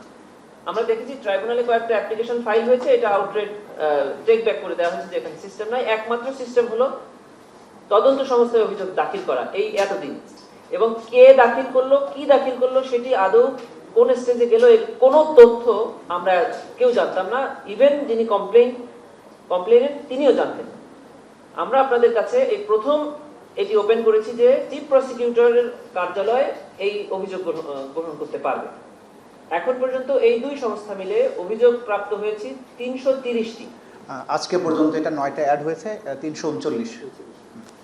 এই 339টি এখন পর্যন্ত। এর মধ্যে এই গত 15 বছরের ফোর্সফুল এনফোর্স ডিসঅ্যাপিয়ারেন্স আছে, শাপলা চত্বরের গণহত্যা বা মানবতা বিরোধী অপরাধের অভিযোগ আছে, আর এই যে জঙ্গি দমনের নামে যে নাটক সেই অভিযোগও আছে, আর বাকি সব হলো এই জুলাই গণঅভ্যুত্থানে সংঘটিত অভিযোগ।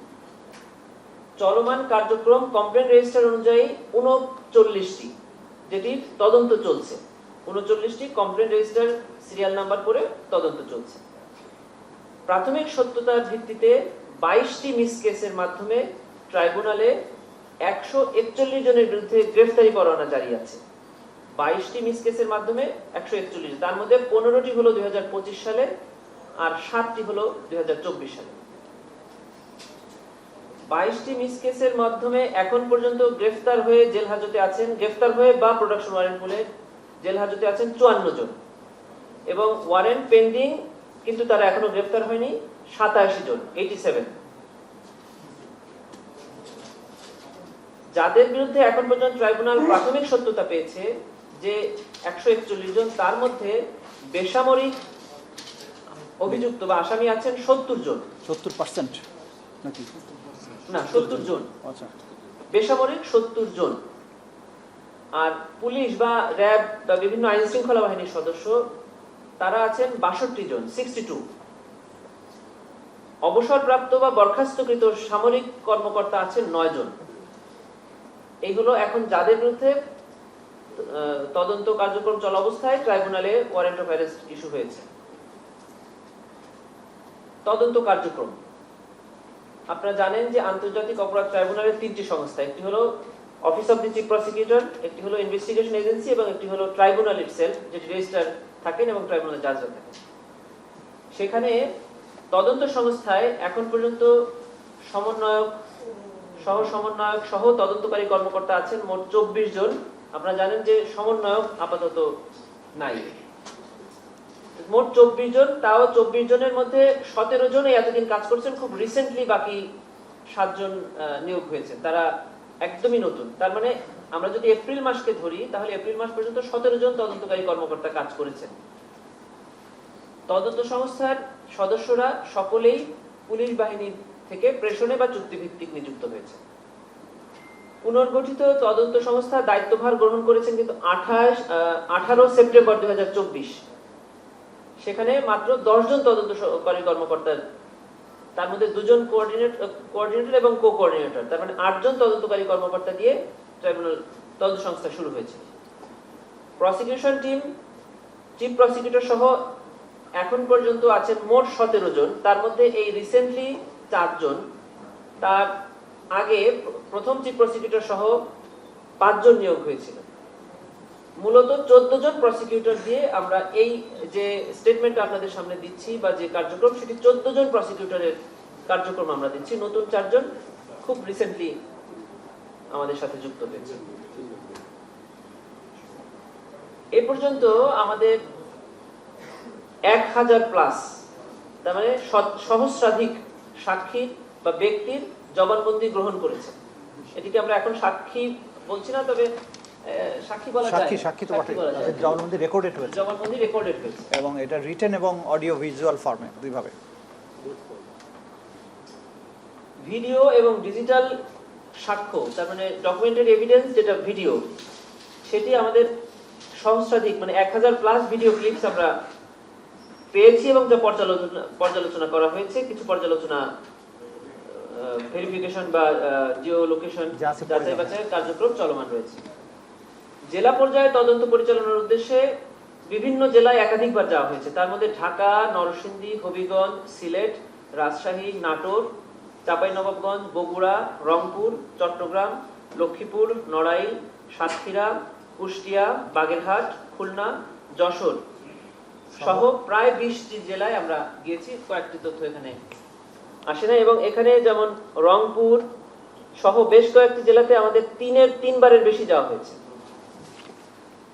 গুম বিষয়ক তদন্ত কার্যক্রমে ঢাকা শহরের 3টি এবং চাঁপাইনবাবগঞ্জ ও বগুড়া জেলার 3টি গুমের কেন্দ্র, আয়নাঘর, হাসপাতাল, এলআইসি ইত্যাদি বিভিন্ন কোড নামে পরিচিত পরিদর্শন ও সাক্ষ্য গ্রহণ করা হয়েছে। তদন্ত কাজে জনসম্পৃক্ততা বাড়াতে বিশ্ববিদ্যালয়, মাদ্রাসা পর্যায়ে এ পর্যন্ত গণশুনানি গ্রহণ করা হয়েছে 4টি। North south university, northern university, BUBG এবং যাত্রাবাড়ি, বিশেষ করে তামিরুল মিল্লাত মাদ্রাসা সহ যেখানে মোট 800+ শিক্ষার্থী, শিক্ষক এবং সাধারণ মানুষ সেখানে অংশগ্রহণ করেছে। সেখানে প্রসিকিউশন টিম এবং তদন্ত সংস্থা সেখানে গিয়ে তাদের জবানবন্দি গ্রহণ করেছেন এবং তাদের বক্তব্য শুনেছেন। যেটি আমরা বলছি যে এই তদন্তর একদম শেষ পর্যায়ে আছে 4টি মামলা, আরো আছে যেগুলো একদমই চূড়ান্ত পর্যায়ে। সেটি হলো আইসিটিবিডি মিস কেস নাম্বার 8/2024, মানে আশুলিয়াতে যে 6টি লাশ হত্যা করে পুড়িয়ে দেওয়ার অভিযোগ। আইসিটিবিডি মিস কেস নাম্বার 1/2025, চাংখারপুলে আনাস সহ 7 জনকে হত্যা। আইসিটিবিডি মিস কেস নাম্বার 7/2025, রামপুরাতে যে কার্নিশে ঝুলে থাকা ব্যক্তি সহ ওখানে আরো 3 জন হত্যা। এবং আইসিটিবিডি মিস কেস নাম্বার 2/2024, তৎকালীন প্রধানমন্ত্রী শেখ হাসিনা বিরুদ্ধে যে মানবতা বিরোধী অপরাধের অভিযোগ, জুলাই গণ অভ্যুত্থানে সংঘটিত ঘটনার বিষয়।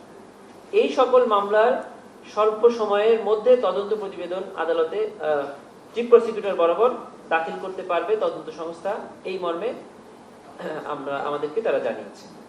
এবং আপনারা জানেন যে এই তদন্ত কার্যক্রমের সকল দায়িত্ব তদন্ত সংস্থা, প্রসিকিউশন বা চিফ প্রসিকিউটর অফিস তাদেরকে গাইড করতে পারে, তাদেরকে সহায়তা করতে পারে। এবং until and unless investigation report submitted, প্রসিকিউশনের অফিসের কিন্তু কোর্ট কেন্দ্রিক আর কোনো কাজ নাই, শুধু এই মিস কেসগুলো পরিচালনা করা ছাড়া।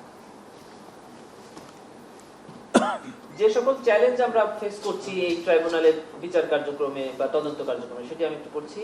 আন্তর্জাতিক অপরাধ বিষয়ক তদন্তের কাজে অভিজ্ঞতা সম্পন্ন, দক্ষ ও বিশ্বস্ত তদন্তকারী কর্মকর্তার প্রকট অভাব।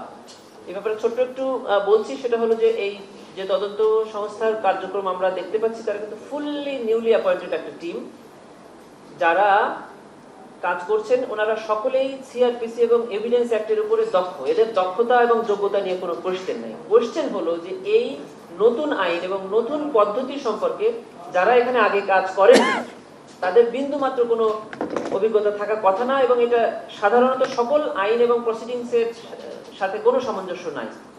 সেজন্যই মূলত আমরা এই কার্যক্রমে প্রথম দিকে আমাদের একটু সময় লেগেছে। তারপরেও আপনারা দেখেছেন যে আন্তর্জাতিক যে বিচারগুলো হয়েছে তাদের সাথে আমাদের সময়টি মিলালে কিন্তু মোটেই বেশি সময় লাগে না। প্রশাসনের অভ্যন্তরে বিগত ফ্যাসিস্ট সরকারের প্রতি অনুগত কর্মচারীদের অবস্থান এবং বিভিন্ন ক্ষেত্রে তাদের অসহযোগিতা, সাক্ষ্য প্রমাণাদি গ্রহণের প্রক্রিয়াকে সময় সাপেক্ষ করে তোলা। এটা একদম সবার কাছে পরিষ্কার যে 15 বছর বা 15.5 বছরে এই রাষ্ট্রের প্রত্যেকটি সেক্টরে যে তাদের লোক বসানো ছিল তাদেরকে দিয়েই কিন্তু কাজ হয়েছে, জাস্ট ট্রান্সফার হয়ে এই টেবিল থেকে ওই টেবিল, এই অফিস থেকে ওই অফিস হয়েছে, মানুষ তো তারাই রয়েছে। সেজন্য আমরা এই চ্যালেঞ্জটা ফেস করছি। পলাতক আসামিদের গ্রেফতারের জটিলতা রয়েছে। দেশের বাইরে যারা পালিয়ে গিয়েছে তাদের সেখান থেকে ফিরিয়ে আনার আইনগত এবং কূটনৈতিক প্রক্রিয়া রয়েছে যা সময় সাপেক্ষ। বিগত সরকার পতনের পর বিভিন্ন গুরুত্বপূর্ণ সাক্ষ্য প্রমাণ বিনষ্ট করা হয়েছে।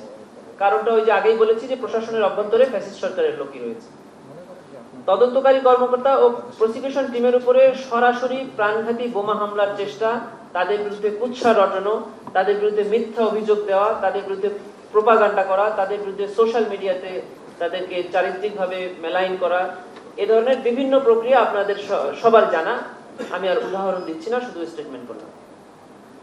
তদন্তকারী কর্মকর্তা এবং বোমা হামলাটার ব্যাপারে তো আপনারা রিসেন্টলি রিপোর্টও করেছেন। বিগত ফ্যাসিস্ট সরকারের পলাতক সুবিধাভোগীরা বিপুল অর্থ বিনিয়োগ করে ট্রাইব্যুনালের তদন্ত কার্যক্রম এবং বিচার প্রক্রিয়া বাধাগ্রস্ত করার চেষ্টা চলমান রয়েছে এবং করে আসছে। এর মধ্যে সামাজিক যোগাযোগ মাধ্যমে গুজব ও মিস ইনফরমেশন ছড়ানো, তদন্তকারী কর্মকর্তা, প্রসিকিউশনের মিথ্যা অপবাদ, যেটা আমি বললাম। পলাতক আসামিদের গ্রেফতার। পলাতক আসামিদের গ্রেফতার করার ক্ষেত্রে আইন শৃঙ্খলা বাহিনী তৎপর রয়েছে, তবে কিছু ক্ষেত্রে ট্রাইব্যুনাল থেকে ওয়ারেন্ট বের হওয়ার তথ্য আগেই আসামিদের কাছে চলে যাওয়ায় আসামি পালিয়ে যাওয়ার মতো ঘটনা ঘটেছে। দেশের বাইরে যারা পালিয়ে গিয়েছে তাদের ফিরিয়ে আনার প্রক্রিয়াটি দীর্ঘ। এখানে আইনগত এবং কূটনৈতিক দুটি পদক্ষেপই গ্রহণ করা হয়েছে। বিদেশে পলাতক আসামি শেখ হাসিনার বিরুদ্ধে ইন্টারপোল রেড নোটিশ জারি করার জন্য আনুষ্ঠানিকভাবে অনুরোধ করা হয়েছে, যা বর্তমানে ইন্টারপোলের নিজস্ব পদ্ধতির মাধ্যমে প্রক্রিয়াধীন আছে। দ্বিতীয় ধাপে আরো 10 জন পলাতক আসামি আমরা পাঠাচ্ছি, আজকে পাঠিয়েছি, রেড নোটিশ জারির জন্য অনুরোধ জানানো হয়েছে। গুরুত্বপূর্ণ সাক্ষ্য প্রমাণ বিনষ্ট করার অপচেষ্টা। বিগত সরকার পতনের পর আজ্ঞাবহ ব্যক্তিরা বিভিন্ন গুরুত্বপূর্ণ সাক্ষ্য প্রমাণ বিনষ্ট করার চেষ্টা করেছে। সেটি আপনারা বিশেষ করে দেখেছেন যে আয়নাঘরে গিয়ে যে ভাঙা দৃশ্য আপনারা দেখেছেন, এটি কিন্তু 5ই আগস্টের পরে তারা এটাকে রং করে ভেঙে আবার এমনভাবে বোঝানোর চেষ্টা করেছে, বরং ওইটা করতে গিয়ে আরো প্রমাণ করেছে যে না, তারা এটা করেছিল। থানা, হাসপাতাল সহ গুরুত্বপূর্ণ স্থানের দলিলাদি পুড়িয়ে বা লুকিয়ে নষ্ট করার চেষ্টা করা হয়েছে। বিভিন্ন অপরাধমূলক স্থাপনার আকার, আকৃতি, দেয়াল ইত্যাদি ভেঙে ও বিকৃত করে প্রমাণ লুকানোর চেষ্টা করা হয়েছে।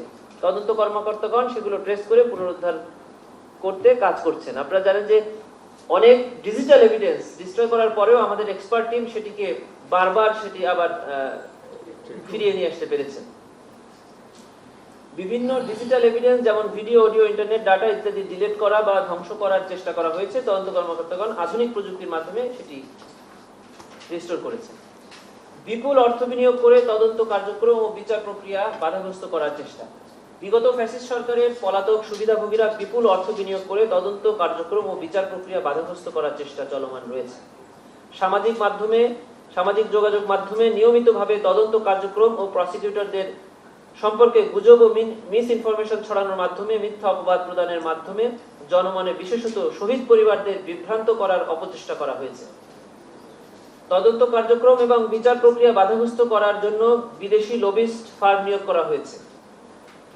এই প্রক্রিয়া সামাজিক যোগাযোগ মাধ্যম এক্স, সাবেক টুইটারের সম্মানিত এবং পরিকল্পিতভাবে বিভিন্ন অপপ্রচার চালানো হচ্ছে। বিপুল অর্থ ব্যয়ে ব্রিটেনের বিখ্যাত আইনজীবী ফার্ম ডটি স্ট্রিট চেম্বার্স কে নিয়োগ দেওয়া হয়েছে আন্তর্জাতিক অপরাধ আদালত আইসিসি-তে অভ্যন্তরীণকালীন সরকারের বিরুদ্ধে মানবতা বিরোধী অপরাধ সংগঠনের মিথ্যা ও বিভ্রান্তিকর অভিযোগ আনয়ন করানোর জন্য। এই ছিল আমাদের এখন পর্যন্ত ট্রাইব্যুনালের কার্যক্রম। আমরা আপনাদের চেষ্টা করেছি যে খুব স্বল্প সময়ের মধ্যে আমাদের প্রসিকিউটর শাহেক মাহাদি এটি প্রস্তুত করেছেন, আমরা আমাদের তথ্য দিয়ে সাহায্য করেছি। যে ট্রাইব্যুনালের তথ্য পাস হয়ে যায় এবং আপনারা অনেকেই পলাতক হারিয়ে গেছেন, দেখা করতে পারেন, এটা একটা বিষয় আপনারা আভ্যন্তরীণ একটা তদন্ত কমিটি গঠন করা হয়েছে। এই তদন্ত কমিটির কার্যক্রম কোন জায়গা পর্যন্ত গেছে সেটা যদি কোনো আপডেট থাকে আমাদেরকে জানানো যাবে কিনা, এটা একটা বিষয়। আরেকটা বিষয় হলো যে আপনারা কি তদন্ত কমিটির কার্যক্রম ফাঁস করে দেওয়ার চেষ্টা করছেন নাকি? আপনারা বিভিন্ন তদন্ত কার্যক্রম করতে গিয়ে বিভিন্ন বাধার সম্মুখীন হয়েছে। আপনারা ইতিপূর্বে বলেছেন যে আপনাদেরকে বোমা রাখা হয়েছিল, টাইমার রাখা হয়েছিল। এই বিষয়টা আপনারা ট্রাইব্যুনালের নজরে আনছেন কিনা এবং এই বিষয়ে আপনাদের কোনো পরিকল্পনা আছে কিনা? ওকে, ঠিক আছে। এটা আরেকটা বিষয়, আপনি আগের আন্তর্জাতিক অপরাধ ট্রাইব্যুনালের আগের ট্রাইব্যুনালের কথা এখানে আসছে। আমার একটা বিষয়ে জানার, সেটা হলো যখন জুলাই বিপ্লবের পরে এখানে আগের মামলার অনেক আসামির পরিবার তারা একটা মানববন্ধন করেছিলেন যে আমাদেরকে মিথ্যা মামলায় এই সমস্ত আসামিদেরকে কারাগারে আটকানো হয়েছে এবং অনেককেই শাস্তি দেওয়া হয়েছে, তারা আপিল বিভাগে পেন্ডিং অবস্থায় আছে। এই যে আসামিগুলো কারাগারে আছে দীর্ঘদিন ধরে, তাদের বিষয়ে আপনাদের কোনো আপডেট আছে কিনা বা আপনাদের কোনো কার্যক্রম আছে কিনা? ওকে, ঠিক আছে। প্রথমে আসি তথ্য ফাঁসের বিষয়ে। আমরা তো ক্লিয়ার করে বলেছি, আর ইন্টারনালি আমরা এটাকে তদন্ত কমিটি যেটা হয়েছে, তদন্ত কমিটির নামও প্রকাশ করব না। আমরা কি প্রক্রিয়ায় তদন্ত হচ্ছে সেটাও বলবো না, কতদূর আমরা জানতে পেরেছি সেটা বলবো না। আমরা আমাদের মতো করে সেটা বের করা এবং প্রোটেক্ট করার কাজ করছি, এবং সেটা যে আমরা আংশিকভাবে ডিটেক্ট করতে পেরেছি সেটা তো আপনাদেরকে আগেও বলেছি, এবং সেটা চলমান থাকবে। এবং যেখানে যেখানে এই ছিদ্রগুলো বন্ধ করা দরকার সেই কাজগুলো করার ব্যাপারে আমাদের অ্যাক্টিভিটিস চলমান আছে। বেশি প্রশ্ন একসাথে করলে যা হয় যে পরবর্তীগুলো ভুলে যায়। দ্বিতীয়টা ছিল বোধহয় বোমা, না? আচ্ছা, বোমার ব্যাপারটা সেদিন আংশিকভাবে বলেছিলাম, আজকে একটু ক্লিয়ার করি। 25শে জানুয়ারি, আচ্ছা, আমার মোবাইলে আমরা ওই সমস্ত জিনিসগুলোর মোবাইলে আছে এবং আমাদের ডকুমেন্টেড কিন্তু পুরো জিনিসটা। তো আপনাদের জানিয়ে দিই, এইটা খুব আপনাদের যেহেতু আমরা বলেছি যে এই বিষয়টা নিয়ে খুব আমরা প্রথমে বলিও নেই, আর এটাকে হাইলাইট হোক এই মুহূর্তে আমরা ওইভাবে চাই না, যে যতটুকু করার তো করা হয়েছে। 25শে জানুয়ারি আমরা যখন একটা গোপন বন্দিশালা, যেটা বৃহত্তম গোপন কারাগার, সেইটা উত্তরাতে অবস্থিত, এতটুকু বলতে পারি। তো সেইটাকে যখন আমরা আইডেন্টিফাই করি, এটা এত বড় সেন্টার ছিল যে সেটাকে পুরো জিনিসটা বিভিন্ন জায়গায় উদ্ধার করতে কয়েক সপ্তাহ সময় লেগেছে, এবং এখন পর্যন্ত অনেকটা অনাবিষ্কৃত অংশও আছে এখন। তো আমরা প্রথম কয়েকদিন সেটা ভিজিট করার পরে অনেক কিছু প্রথমে তো বুঝতে পারিনি। আচ্ছা, কিছুটা বোধহয় ব্যাখ্যা দিতেই পারি না, কী হয়েছে? আচ্ছা, ধরেন যে আমাদের যারা ভিকটিম, যারা বন্দী ছিলেন সেখানে, গুম হয়ে যারা ছিলেন বছরের পর বছর, তারা 8 বছর যারা ছিলেন, সে ফর এক্সাম্পল, তো তাকে যখন মুক্ত করা হয় 5ই আগস্টের পরে, তিনি অথবা বিভিন্ন সময় যত গুমের শিকার যারা বেরিয়ে আসছেন আগে, সেখানে 1 বছর ছিলেন, 6 মাস ছিলেন, 3 মাস ছিলেন, তারা যারা বেরিয়ে আসছেন তাদের যে সমস্ত স্টেটমেন্ট, এগুলো কিন্তু আমাদের কাছে আছে। গুম কমিশনের কাছেও তারা এসে তাদের বক্তব্যগুলো কিন্তু বলেন। তাদের বক্তব্য থেকে আমরা প্রথমত তাদের স্মৃতির থেকে একটা ম্যাপ আঁকি। আমরা বলা হতো যে, কারণ সবাইকে ইনভেরিয়েবলি সবাইকে কিন্তু হাত পা বেঁধে রাখতো এবং চোখ বেঁধে রাখতো অল দ্য টাইম। কোনো কোনো ক্ষেত্রে বাথরুমে গেলে খুলে দিত, কাউকে রুমের মধ্যে একটু খুলে দিত, কাউকে কিছুদিনের জন্য খোলা রাখতো, আবার বন্দি রাখতো। এই যে প্রক্রিয়াটা, এর মধ্যে যদি 8 বছর থাকে, কখনো কখনো তো কিছু না কিছু সে দেখে। তাকে খাবার দেয়া হয়েছে, চিকিৎসা দেয়া হয়েছে। এই যে 8 বছরে প্রতিদিন যে সমস্ত ঘটনা ঘটেছে, সেগুলো যখন স্মৃতির থেকে উনি বলতে থাকে, তখন কিন্তু আমি শুধু না, আপনারা যে কেউ কল্পনায় একটা পিকচার কিন্তু আঁকতে পারেন। তো সেরকমভাবে আমরা পিকচার এঁকেছি।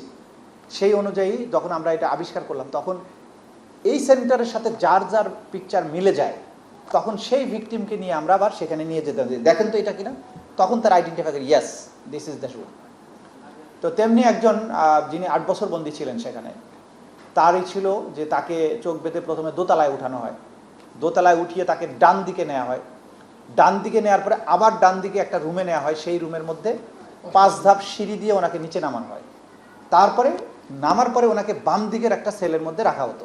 তা আপনি খেয়াল করেন, প্রথমে দোতলায় উঠে ডান দিক, এবং দোতলা ওঠার সময় একটা দরজা আছে, সেখানে নক করতে হয়, ভিতর থেকে আইডেন্টিফাই করে, একটা জানালা দিয়ে জিজ্ঞাসা করে, দেখে, তারপরে সেটা খুলে, তারপরে ভিতরে ঢুকে ডান দিকে যায়, ডান দিকে যেয়ে আবার ডান দিকে 5 ধাপ নামে। আপনি জাস্ট ম্যাপ আঁকতে থাকেন। তো রুমের ভেতরে 5টা সিঁড়ি, সেই সিঁড়িতে নামার পরে বাম দিকে একটা রুমে নেওয়া হয়। তা আমরা ওই সেলটা আবিষ্কারের পরে 5টা সিঁড়ি দিয়ে নিচে নামা পর্যন্ত বের করলাম, বাম দিকের রুম আর খুঁজে পাই না। ওকে, এখন বাম দিকে রুম নাই 2 দিন আমরা রুম খুঁজে পাচ্ছি না। তো প্রথম এটা আমার ব্যক্তিগতভাবে আমি কাজটা করেছিলাম। আমি তখন ওখানে যারা দায়িত্বরত যারা ছিল তাদেরকে বললাম, এই রুমের ওই পাশে কি? বলে স্যার কিছু নাই, এটা দেয়াল। তা আমি বললাম যে তার আগের রুমটার বাম পাশে দেখা যাচ্ছে আর একটা রুম আছে। বলে স্যার এটা এরকম বাঁকা রুম, এই রুমের পাশে আর কিছু নাই। আচ্ছা ওকে, তখন আমি বললাম যে রুমটাতে আমরা 5 সিঁড়ি দিয়ে নামলাম, এই সিঁড়ি রুমটার আয়তনটা মাপো, ওয়াইড কতটা আছে? 15 ফিট। আমি আমার ইনভেস্টিগেটরদেরকে বললাম আপনি নিচে যান, নিচে গিয়ে বাইরের ওয়ালটা মাপেন। বাইরের ওয়ালটা এদিক থেকে এদিকে 27 ফিট, তো উপরে আমি পাচ্ছি 15 ফিট, তাহলে বাকি 12 ফিট কোথায় গেল? তখন আমি বুঝলাম এর মধ্যেই ঘটনা আছে। তখন এই ওয়ালটা আমরা যে ওয়ালে গিয়ে আমি থেমে যাচ্ছি, যে ওয়ালের পরে আমার রুম থাকার কথা সেটা তো নাই, এই ওয়ালটা আমরা স্ক্যান করতে শুরু করলাম। স্ক্যান করে বোঝা গেল যে এখানে 2টা দরজা ছিল, একটা জানালার মতো একটা গ্রিল ছিল, সেগুলোকে ওয়াল তুলে আটকা দিয়ে রং করা হয়েছে। রং করলেও আপনি ডিফারেন্সটা কিন্তু বুঝতে পারবেন। দেন আমরা আইডেন্টিফাই করলাম যে এইটার ভিতরে রুম আছে। তো তার আগে যেহেতু বোমা উদ্ঘাটন হয়েছে সেজন্য আমরা রুমটা ভাঙার ঝুঁকি না নিয়ে ড্রিল মেশিন দিয়ে রুমটা ছিদ্র করলাম যে ভেতরে কি আছে। ছিদ্র করার পরে দেখা গেল যে ভিতরে 2টা বড় বড় রুম আছে। সেই রুমগুলোর লোহার রড টড যা কিছু ছিল এগুলোকে ভাঙা হয়েছে, এগুলো খুলে প্লাস্টার ইট সব রুমের মাঝখানে জমা করে রাখা হয়েছে। তো দেখে বোঝার চেষ্টা করলাম বোমা নাই। তারপরে আমরা মেশিন নিয়ে গিয়ে, ওইখানে কিন্তু আবার বিদ্যুৎ সংযোগ কেটে দেওয়া আছে, জেনারেটর নিয়ে আমাদেরকে কাজ করতে হয়েছে 2 সপ্তাহ। সেটা কেটে আমরা দরজাটা বের করলাম, দরজা বের করে ভিতরে ঢুকলাম।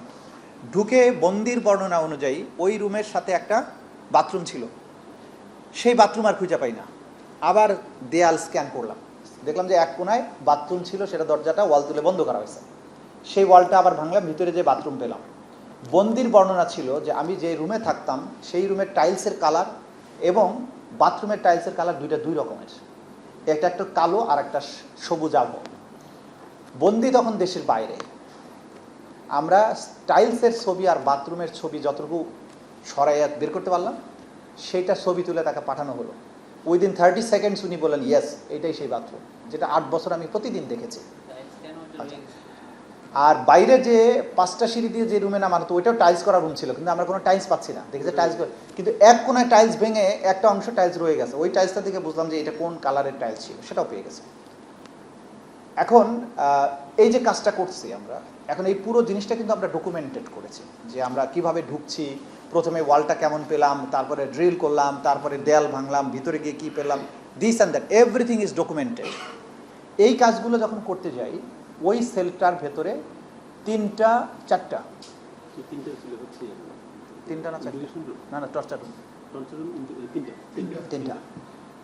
ডেডিকেটেড টর্চার রুম পাওয়া গেল। সেই টর্চার রুমগুলোতে সাউন্ড প্রুফ করা, ছাদের সাউন্ড প্রুফ করা, চারিদিকে সাউন্ড প্রুফ করা। এর ভেতরে অজস্র টর্চারের ম্যাটেরিয়াল আছে, কিন্তু তারা যেটা করেছিল এই রুমগুলোর ভেতরে গার্বেজ, ময়লা আবর্জনা, ভাঙাচোরা চেয়ার, ফার্নিচার, কাপড়, নোংরা জিনিস, এগুলো দিয়ে ডাম্প করে রাখছে রুমের ভিতরে, যে আপনি ঢুকতে পারবেন না। এইটা আমরা ক্রমান্বয়ে ক্লিন করতে থাকলাম। ক্লিন করে অনেক ভারী যেগুলো ফার্নিচার এগুলোকে সরাই ফেললাম। নিচে কাপড় চোপড়, ময়লা আবর্জনা, ছোটোখাটো লাঠি, তারপরে ওই যে ছাদে ঝুলানোর জন্য যে কপি কল ছিল সেগুলো, এগুলো ভাঙা অংশ কিছু এগুলো পাওয়া গেল। দেয়াল থেকে সাউন্ড প্রুফিংয়ের ম্যাটেরিয়ালগুলো ভেঙে ফেলছে। সে ওই যে শোলা টোলা যেগুলো দেয়, এগুলো কিছু অংশ আছে, কিছু নাই। এগুলো সরিয়ে আমাদের ইনভেস্টিগেশনরা দেখার চেষ্টা করছিলেন যে এটা কী আছে। তো প্রথম দিন 2 দিন আমরা কিছু পাইনি। 3rd ডেতে আমি বললাম যে একটু মেটিকুলাসলি দেখো, একটা করে কাপড় চোপড়, যে সমস্ত মেডিসিন, তুলা, সার্জিক্যাল টেপ, এগুলো পাওয়া যাচ্ছে। তা আমরা একটা বালতি পেলাম সবুজ রঙের, নীল রঙের। বালতিটা দেখে আমি বললাম যে এর মধ্যে কিছু থাকতে পারে। দেখো বালতির মধ্যে কিছু তুলা, কিছু গজ, ব্যান্ডেজ, খুব ধুলাবালি পড়া, নোংরা, এটা রাখা। তা আমি বললাম যে এর মধ্যে কিছু থাকতে পারে, বালতিটা সরাও। বালতিটা সরাই এনেছে আমাদের ওয়ান অফ দ্য প্রসিকিউটার্স, সাহস বেশি আর কি। তো ফ্লোরের মধ্যে ভাঙা চেয়ারের, এই যেরকম চেয়ারের নিচে যে গদিটা থাকে না, ফোমওয়ালা চেয়ারটা ভেঙে ফেললে শুধু গদিটা ফ্লোরের মধ্যে পড়া। ও কি করলো, ওই বালতিটা ওই গদিওয়ালা চেয়ারের উপরে ঢালার চেষ্টা করছে, ঢালছে আর কি। আমি পাশে দাঁড়ানো, ঢালা মাত্রই দেখছি যে লাল টেপ মোড়ানো বড় বড় 5টা বোমা বেরিয়ে আসছে, সাথে তার লাগানো টাইমার। ঠিক আছে, দেখা মাত্র আমি সাথে সাথে বলছি স্টপ, কোনো নড়াচড়া করবে না, আস্তে করে এটা রেখে এখান থেকে বেরো। এখানে আরও কিছু ঘটনা আছে যেগুলো সব কথা হয়তো আপনাদের বলবো না। তো বেরিয়ে আসলাম, এই যে বেরিয়ে এসে আমরা যারা দায়িত্বে ছিল তার বিভিন্ন বাহিনীর সদস্য, তাদেরকে বললাম যে এখানে বোমা আসলো কীভাবে। বলে স্যার আমরা জানি না। তা আপনাদের কি আরোপে ছিল, আপনারা যখন প্রথম দেখার পরে তো আপনারাই রেখেছেন। স্যার আমরা জানি না। এনিওয়ে আমরা সেদিনের মতো 25শে জানুয়ারি এটা বন্ধ করে বেরিয়ে আসলাম। 26শে জানুয়ারি বা 25শে জানুয়ারি আমরা বোম ডিসপোজাল ইউনিটকে খবর দিলাম। তারা 27শে জানুয়ারি তাদের পুরো ইউনিট নিয়ে সেখানে বোম ডিসপোজালের জন্য গেলেন। যাওয়ার পরে তাদের সেই বোম ডিসপোজাল ইউনিটের সেই সমস্ত ম্যাটেরিয়ালস নিয়ে, হেলমেট, তারপরে বুলেট প্রুফ জ্যাকেট ট্যাকেট এগুলো নিয়ে ওনারা ওই বোমা 5টা বোমা একসাথে লাগিয়ে একটা টাইমারের সাথে সংযুক্ত করা ছিল। তো সেইটাকে বের করে নিয়ে আসলেন, নিয়ে এসে বাইরে এনে ওয়ান আফটার অ্যানাদার ওটাকে প্রথমে বিচ্ছিন্ন করলেন, করে একটা একটা করে বিস্ফোরণ ঘটালেন। সেটা পুরোটা ডকুমেন্টেড করা, সেটার জন্য জিডি করা আছে এবং বোমাগুলোর আলামত সিজ করে সেগুলো ফরেন্সিক করা হয়েছে। যা যা আইনগত প্রক্রিয়া করা সেগুলো করা হয়েছে। আমরা জিজ্ঞাসা করলাম যে এই যে বোমাটা ছিল এটার পাওয়ার কেমন। তো ওনারা বললেন যে একসাথে যেহেতু ছিল, এটা যদি একসাথে এক্সপ্লোডেড হতো তাহলে পুরো বিল্ডিংটা উড়ে যেত। আমাদের প্রসিকিউটাররা খুবই ট্রমাটাইজড হয়েছেন। যাই হোক আমি বললাম না, কিছু ভয় পাওয়ার কিছু না, ফুটে নাই তো, আমাদের তো আর কিছু হয় না। এনিওয়ে আমরা কেন বলি নাই, তার কয়েকদিন পরেই ডক্টর ইউনূসের ওই আয়নাঘর ভিজিটে যাওয়ার কথা। এখন এই বোমার কাহিনী যদি আমরা বলি তো ওরা নিরাপত্তার অজুহাত দেখিয়ে ওনাকে আর এখানে নেবে না, কিন্তু ওই সেন্টার ভিজিট করানোটা অসম্ভব গুরুত্বপূর্ণ ছিল। আমরা চেপে গেলাম, ওদেরকে বললাম বোম ডিসপোজাল হয়েছে, থাক এই পর্যন্ত থাক। এরপরে যেটা ছিল ওই জায়গায় আরেকটা, ওই বিল্ডিংয়ের বাকি অংশে একটা অস্ত্রাগার ছিল। অস্ত্রাগার আমরা তখন সংশ্লিষ্ট বাহিনী এবং বিশেষ করে পুলিশের আইজিপিকে এবং হোম মিনিস্টারকে, আমরা হোম অ্যাডভাইজারকে বললাম যে ওইখানে অস্ত্রাগার রাখাটা ভয়ঙ্কর রকমের ঝুঁকিপূর্ণ। একটা বোমা পেয়েছে, আরও যদি বোমা থাকে তাহলে একটা যদি বিস্ফোরিত হয়, অস্ত্রাগার সহ যখন উড়ে যাবে তখন ওই এলাকারই কোনো চিহ্ন থাকবে না। আপনি দ্রুত অস্ত্রাগার এখান থেকে শিফট করার ব্যবস্থা করেন। তো পরবর্তী 2 দিনের মধ্যে ওনারা অস্ত্রাগারটা শিফট করেন। এরপরে পুরো এলাকা মাইন সুইপার বলে, সুইপার দিয়ে সুইপ করা হয় মেশিন দিয়ে। করার পরে যখন নিরাপদ করা হয় তারপরে প্রধান উপদেষ্টা সফরে যান। আচ্ছা, প্রধান উপদেষ্টা সফরে যাওয়ার আগে বোমটা সরানোর পরে মাঝখানে আমরা বাকি বিশাল কমপ্লেক্স বিভিন্ন অংশে যেখানে গোপন বন্দিশালা ছিল, আপনারা জানেন যে আমরা ওয়াল ভেঙে ভেঙে ভেতরে ঢুকে 3 ফিট বাই 3 ফিট 7টা সেল পেলাম, নিচে 10টা সেল পেলাম যেগুলো বন্দি করে রাখা হয়েছিল, উপরতলায় এরকম 27 বা 29টা সেল সেখানে ছিল বিভিন্ন ইয়ার। এবং এখনও আমাদের জানা মতে একটা অংশ অনাবিষ্কৃত আছে, যেটা আমরা খোঁজার চেষ্টা করছি, সেখানে অনেক কিছু এখনও আছে বলে আমরা জানতে পেরেছি। এখন ধরেন এই যে একটা গোপন বন্দিশালা, এর সাথে কয়েক হাজার বন্দির সম্পর্ক আছে। তারা বিভিন্ন সময় এই বন্দিশালায় গিয়েছিলেন, নির্যাতিত হয়েছেন, অনেকে ফিরে এসেছেন, অনেকে কোনো দিন ফিরে আসেননি, আসবেন না। এই যে কাহিনীটা আপনি ধরেন প্রায় মোর দেন 900+ ভিকটিম ওই সেন্টারের সাথে সম্পৃক্ত ছিল। এখন আমাকে এই মামলার যদি তদন্ত করতে হয়, আপনি হিসাব করেন কতদিন সময় লাগে। তো এই কাজগুলো আমরা করেছি। এটা ছিল বোমের পিছনের ইতিহাস। আমরা একটা হাইলাইট করি নাই, কারণ আমরা যদি এগুলোকে হাইলাইট করি তাহলে তদন্ত কার্য বিঘ্নিত হবে। অনেকটা বলবে আমরা আতঙ্কিত হয়ে গেছি, আবার বাহিনীগুলোর উপরে আদারওয়াইজ প্রেশার না পড়ুক। আমরা দেশকে তো স্টেবল রাখাও আমাদের কাজ, সে কারণে আমরা যা করার আইনগতভাবে সেটা করেছি।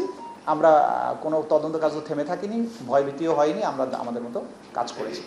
এগুলো যেহেতু সোশ্যাল মিডিয়াতে পাবলিশ করলে বা আপনাদেরকে দিলে এইটার লোকেশন, এইটার অবস্থান সব কিছু প্রকাশিত হয়ে গেলে এটার নিরাপত্তা, ক্রাইম সিনের নিরাপত্তা এগুলো বিঘ্নিত হওয়ার আশঙ্কা আছে। সেই কারণে আমরা এটা পাবলিক করছি না, জাস্ট আপনাদেরকে জানিয়ে রাখলাম। জি জি, চ্যানেল আই। জি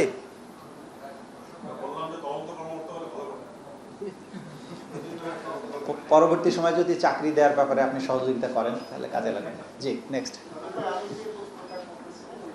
জি বলেন এবার।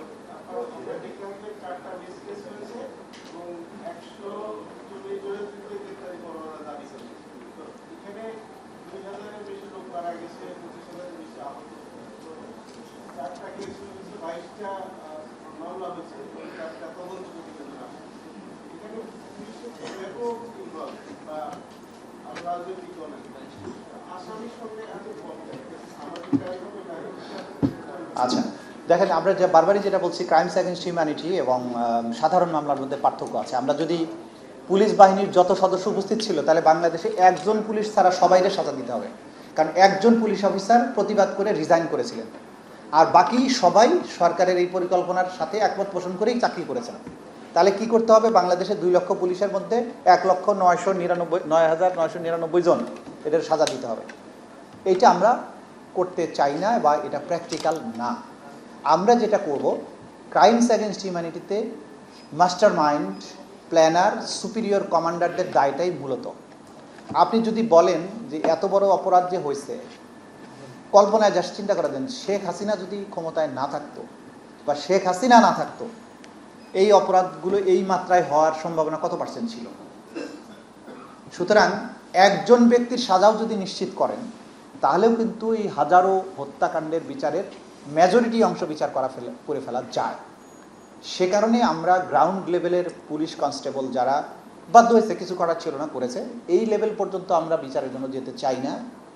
টপ কমান্ডার্স, রাষ্ট্রের যাদের কারণে রাষ্ট্রটা এমন হয়েছে, তাদের বিচারটা আমরা করতে চাই। সাথে সাথে যারা গ্রাউন্ডের ডাইরেক্ট অ্যাট্রোসিটিতে আইডেন্টিফাইড হয়েছে, সুপিরিয়র অফিসার হুকুম দিয়েছে সত্য, তারপরেও আপনি গুলি করছেন, আহত হয়েছে, শেষ।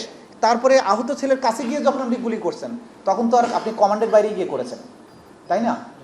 এই যে কাহিনীগুলো, এবং লাশের মধ্যে আগুন দিয়ে দাও, এটা তো সুপিরিয়র কমান্ডার তাকে বলে নাই। এইটা সে আগের কমান্ডের অংশ হিসাবে মেরেছে, বাকিটুকু সে নিজে অ্যাগ্রাভেট করেছে, লাশে আগুন দিয়েছে, দাফন করতে দেয়নি। ফলে এই জাতীয় যারা ডাইরেক্টলি কানেক্টেড অ্যাট্রোসিটিতে আইডেন্টিফাইড, সেগুলোরে ধরবো।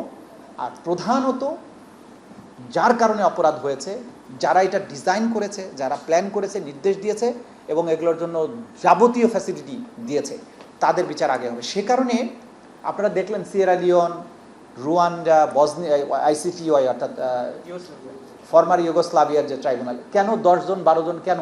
কারণ হয়েছে এটা যে ওইখানে কিন্তু আপনি এইভাবে যদি সমস্ত সোলজারের বিচার করেন, লাখ লাখ সোলজারের বিচার করা যায় না। ওখানে টপ কমান্ডার, সবচেয়ে বেশি অ্যাট্রোসাস কাজ যারা করেছে, ওদেরই বিচার হয়েছে। এই ক্ষেত্রেও আমাদেরকে সেদিকেই যেতে হবে, তা না হলে আপনি কখনো একটা রাষ্ট্রকে স্টেবল জায়গায় নিতে পারবেন না। সাউথ আফ্রিকাতে ট্রুথ অ্যান্ড রিকনসিলিয়েশন কমিশন হয়েছিল, নেলসন ম্যান্ডেলা যখন ফিরে আসেন, ক্ষমতায় আসেন, তখন এটার প্রধান করা হয়েছিল ডেসমন্ড টুটুকে। টুটু নোবেল বিজয়ী ছিলেন, কারণ সাদা কালোর এই সংঘাতে এত মানুষ মারা গিয়েছিল। প্রত্যেকটা বিচার করলে, আমরা যদি বিচার করি, তাহলে বাংলাদেশের পুলিশ বাহিনীর সদস্যও যেমন থাকবে না, আবার সঠিক মাত্রার বিচার করলে বিভিন্ন বাহিনীতে সিনিয়র জেনারেলের সংখ্যাও কিন্তু থাকবে না, শূন্য হয়ে যাওয়ার সম্ভাবনা আছে। তো সেটা তো আমরা সবাই চাই না। আমরা চাই যাদের কারণে এটা হয়েছে, যারা মাস্টার মাইন্ড এবং যারা একেবারেই সরাসরি সম্পৃক্ত, এদেরকেই বিচার করতে। এবং এই বিচারটা একটা লেভেলে গিয়ে আমাদেরকে শেষ করতে হবে, তা নাহলে এটা কিন্তু অনন্তকাল ধরে চলা যদি বিচার হয়, একটা রাষ্ট্র আর রাষ্ট্র হিসেবেই আর ধরে রাখা যাবে না।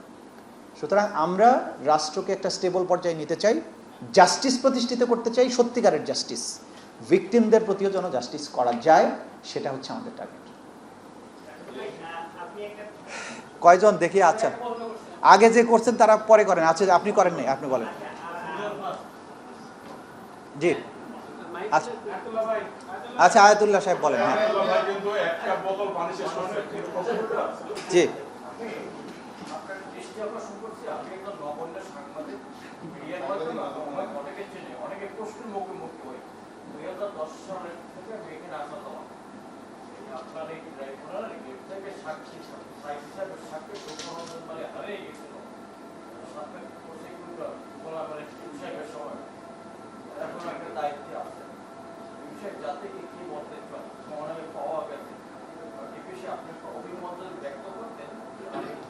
না, ওইটা তো এই মুহূর্তে প্রাসঙ্গিক না, সেই বিষয় নিয়ে এখন ভাবছি না। জি,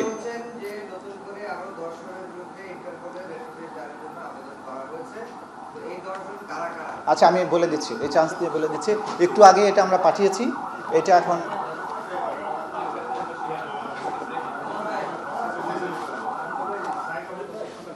আচ্ছা, আমরা ইন্টারপোলে পাঠানোর জন্য, আপনারা জানেন যে প্রক্রিয়াটা হচ্ছে, আমাদের এখান থেকে কোর্টের আদেশ এবং আমাদের চিঠি সহ মিনিস্ট্রি অফ হোম অ্যাফেয়ার্সের কাছে যায়, এবং হোম অ্যাফেয়ার্সের আন্ডারে অর্থাৎ ইন্সপেক্টর জেনারেল অফ পুলিশের অফিসে একটা আলাদা সেকশন আছে, সেখান থেকে এটা ইন্টারপোলের কাছে পাঠানো হয়। আমরা যাদের বিরুদ্ধে আজকে এই রেড নোটিশ অথবা ইন্টারপোলের মাধ্যমে রেড নোটিশ জারি করার জন্য পাঠিয়েছি তারা হলো mister Obaidul Quader, mister Asaduzzaman Khan Kamal, mister AKM Mozammel Haque, Mohammad Hasan Mahmud, Jahangir Kabir Nanak, Sheikh Fazle Noor Taposh, Mohibul Hasan Chowdhury Naufel, Nasrul Hamid Bipu, Mohammad Ali Arafat এবং তারিক আহমেদ সিদ্দিকী।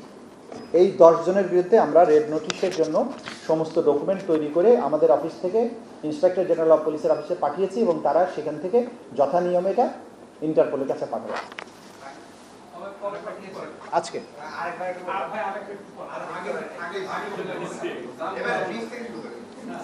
ওবায়দুল কাদের,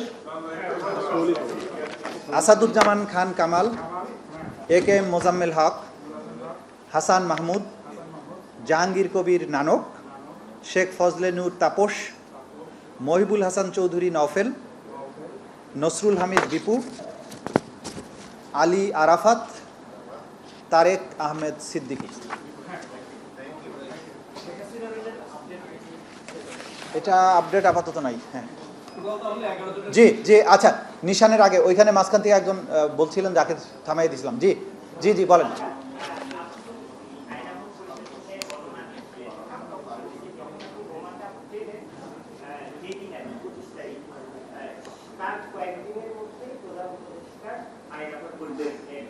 কথা ছিল এবং আপনি যে বর্ণনা দিলেন সেই হিসাবে যে একটা বদ্ধ ছিল যেখানে আপনাদের যাওয়ার কথা না, তাহলে কি ব্যাপারটা এর আগে একবার বলেছিলেন যে টাইম সেট করা ছিল, টাইম বোমা, তো সেক্ষেত্রে কি প্রধান উপদেষ্টার উপর আমরা জানি না আমাদের যাওয়ার কথা না তা নয়, আমরা তো যাবই। আমরা তো তদন্ত করতে গেছি, মাটির নিচেও গেছি, আমরা মাটির নিচেও যাবো, দরকার আকাশেও যাবো।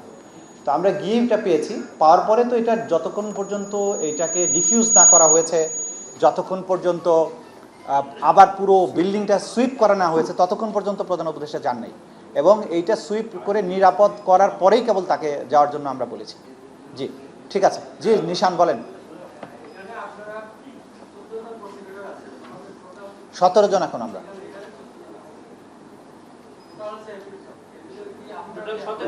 17 জন আমরা, 17 জন টোটাল। হ্যাঁ কি হয়েছে বলেন। হ্যাঁ উনি তো প্রসিকিউটর না, উনি তো অ্যাডভাইজার।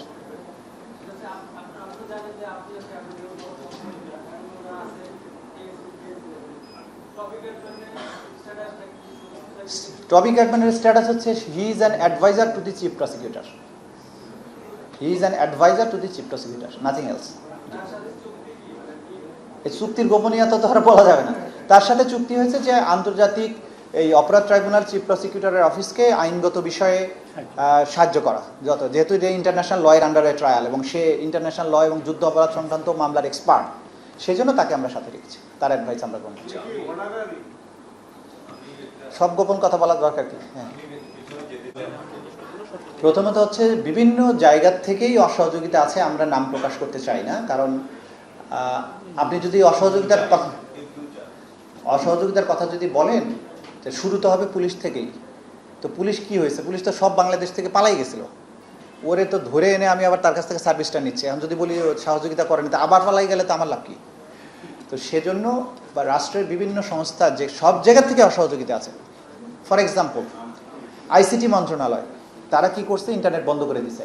তা আমরা যখন দেখলাম যে ইন্টারনেট বন্ধ করার কাজটা তারা ডেলিভারেটলি করেছে, ওদের অফিসারদেরকে জিজ্ঞাসাবাদ করলাম, তারা বললো স্যার এই যে দেখেন মেসেজ, এই মন্ত্রী আমাদেরকে বলছে এটা বন্ধ করতে।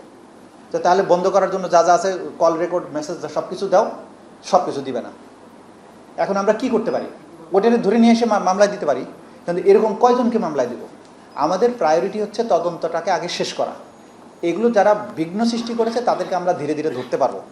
আমরা প্রায়োরিটি ফিক্স করে আমরা যদি এই সমস্তর পিছনে ছুটতে যাই, তাহলে মূল কাজটা বাধাগ্রস্ত হওয়ার শঙ্কা আছে।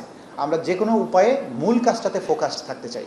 যারা এই জাতীয় অসহযোগিতা করছে, ক্রমান্বয়ে আবার কিন্তু অসহযোগিতা প্রথম দিকে যে মাত্রায় ছিল, সময় যত যাচ্ছে তারা কিন্তু আবার সহযোগিতা করা শুরু করেছেন।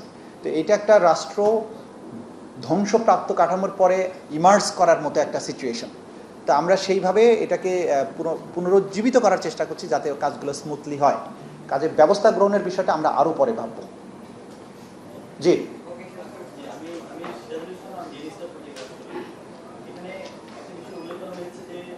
তদন্ত কাজে বিপুল পরিমাণ অর্থ ইনভেস্ট করা হচ্ছে, মানে বাধা প্রদান করা যায় তদন্তের কাজে বাধা প্রদান করা যায়।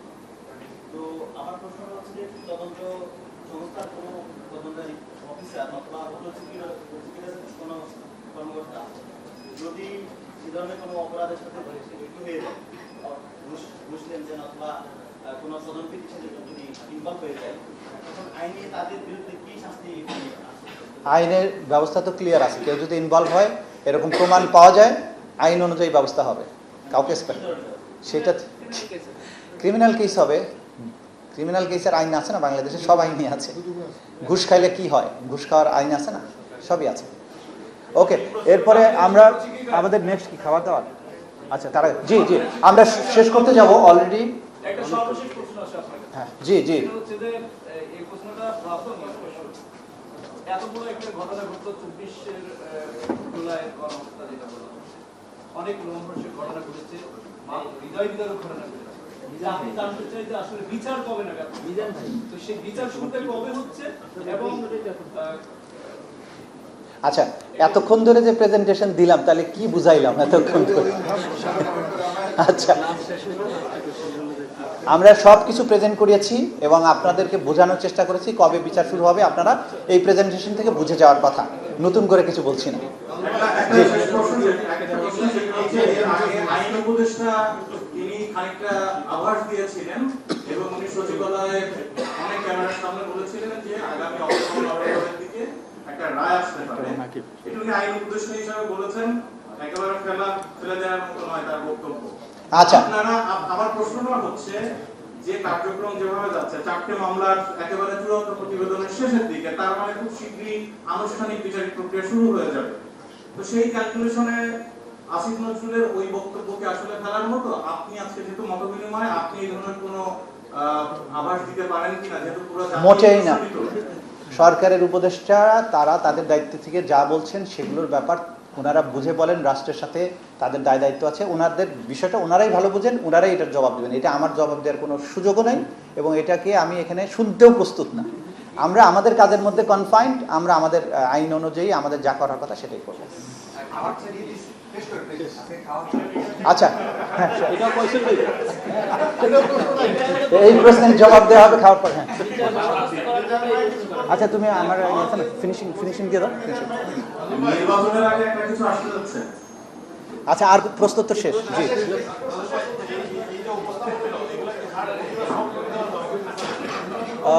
দিয়ে দে, আচ্ছা দিয়ে দেবে। অসংখ্য ধন্যবাদ আপনাদেরকে। আমি আপনাদের প্রশ্ন উত্তর পেলাম। আপনাদের পক্ষ থেকে যদি এই বিচারকে সহায়তা করা, এবং আমার আশেপাশে আমাদের বিজ্ঞ প্রসিকিউটর বৃন্দ আছেন, আমাদের অফিসাররা আছেন, আপনাদেরকে আজকে ডাকার উদ্দেশ্য ছিল যে দীর্ঘদিন ধরে আপনারা কাজ করছেন এখানে।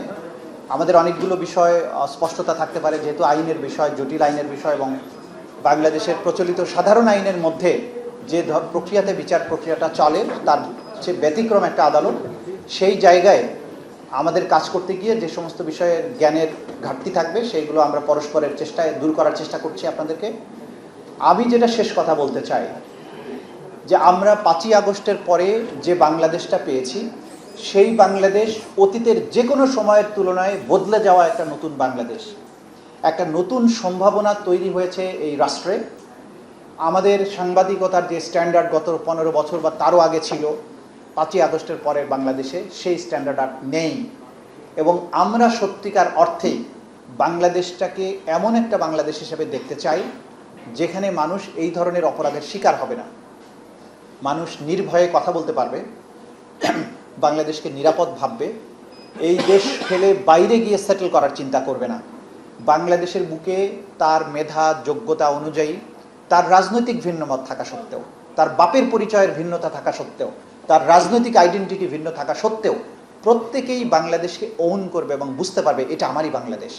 15 বছরে বাংলাদেশটাকে এমন জায়গায় নেওয়া হয়েছিল যে মানুষ মনেই করতে পারতো না যে এটা আমার বাংলাদেশ, মনে হতো এটা হাসিনার বাংলাদেশ অথবা আওয়ামী লীগ আর শেখ হাসিনার দলের লোকদের বাংলাদেশ। একটা রাষ্ট্র কখনো রাষ্ট্র হয়ে ওঠে না যখন প্রত্যেকটা নাগরিক তার দেশটাকে নিজের ভাবতে না পারে, কারণ জানে আমার ব্যবসা করার অধিকার নাই, চাকরির অধিকার নাই, আমি মিছিল করার অধিকার নাই, আমাকে মামলা দেওয়া হবে, ধরা হবে, গুম করা হবে, ব্যবসা প্রতিষ্ঠান কেড়ে নেওয়া হবে, আমার বোনকে রেপ করা হবে, আমাকে দেশ ছেড়ে চলে যেতে হবে, বাইরে সেটেল করতে হবে। এরকম একটা ভঙ্গুর চেতনার মধ্যে কখনো রাষ্ট্র হয়ে ওঠে না। আমাদের জুলাই আগস্টের শহীদেরা তাদের চরম আত্মত্যাগের মধ্য দিয়ে আমাদেরকে রাষ্ট্রকে আমাদের রাষ্ট্র হিসাবে গড়ার এক অভূতপূর্ব সুযোগ এনে দিয়েছেন। সেই জায়গায় যারা সাংবাদিক বন্ধুরা আছেন, এই বিচার প্রক্রিয়া আমাদের কোনো আলাদা বিষয় নয়, এটা আপনাদেরই বিচার। এই রাষ্ট্র আপনার, এই রাষ্ট্র আপনার সন্তানদের জন্য। সুতরাং আসুন আপনারা আমাদেরকে এমনভাবে সহযোগিতা করুন, বিচার প্রক্রিয়ার জিনিসগুলো এমনভাবে জাতির সামনে, দুনিয়ার সামনে প্রেজেন্ট করুন, যাতে করে এটা দিয়ে জাতি উপকৃত হয়। ন্যায় বিচার যে হচ্ছে সেই বিষয়ে আপনারা দুনিয়াকে জানানোর চেষ্টা করেন। আমাদের ভুল ভ্রান্তি থাকলে আমাদের নলেজে আনেন, কিন্তু এখান থেকে একটা পজিটিভ ইমেজ রাষ্ট্রের, এই ইমেজ যাতে জনগণের কাছে এবং বহির্বিশ্বের কাছে যায় সেই ব্যাপারে আপনাদের সর্বত্র সহযোগিতা চাই, কারণ আপনারাও এই মাটির সন্তান। এই মিডিয়ার, বাংলাদেশের সমাজটাও মিডিয়া ড্রিভেন একটা সোসাইটি। আপনাদের পজিটিভ ভূমিকা এই বিচার প্রক্রিয়াকে অনেক বেশি সহজতর করতে পারে, এটাকে অনেক সাউন্ড প্রপার করতে পারে, ন্যায় বিচার নিশ্চিতে অনেক ভূমিকা রাখতে পারে। সেই জায়গায় আপনারা সবাই সহযোগিতা করবেন, এই প্রত্যাশা নিয়েই আজকে আপনাদেরকে ডেকেছিলাম।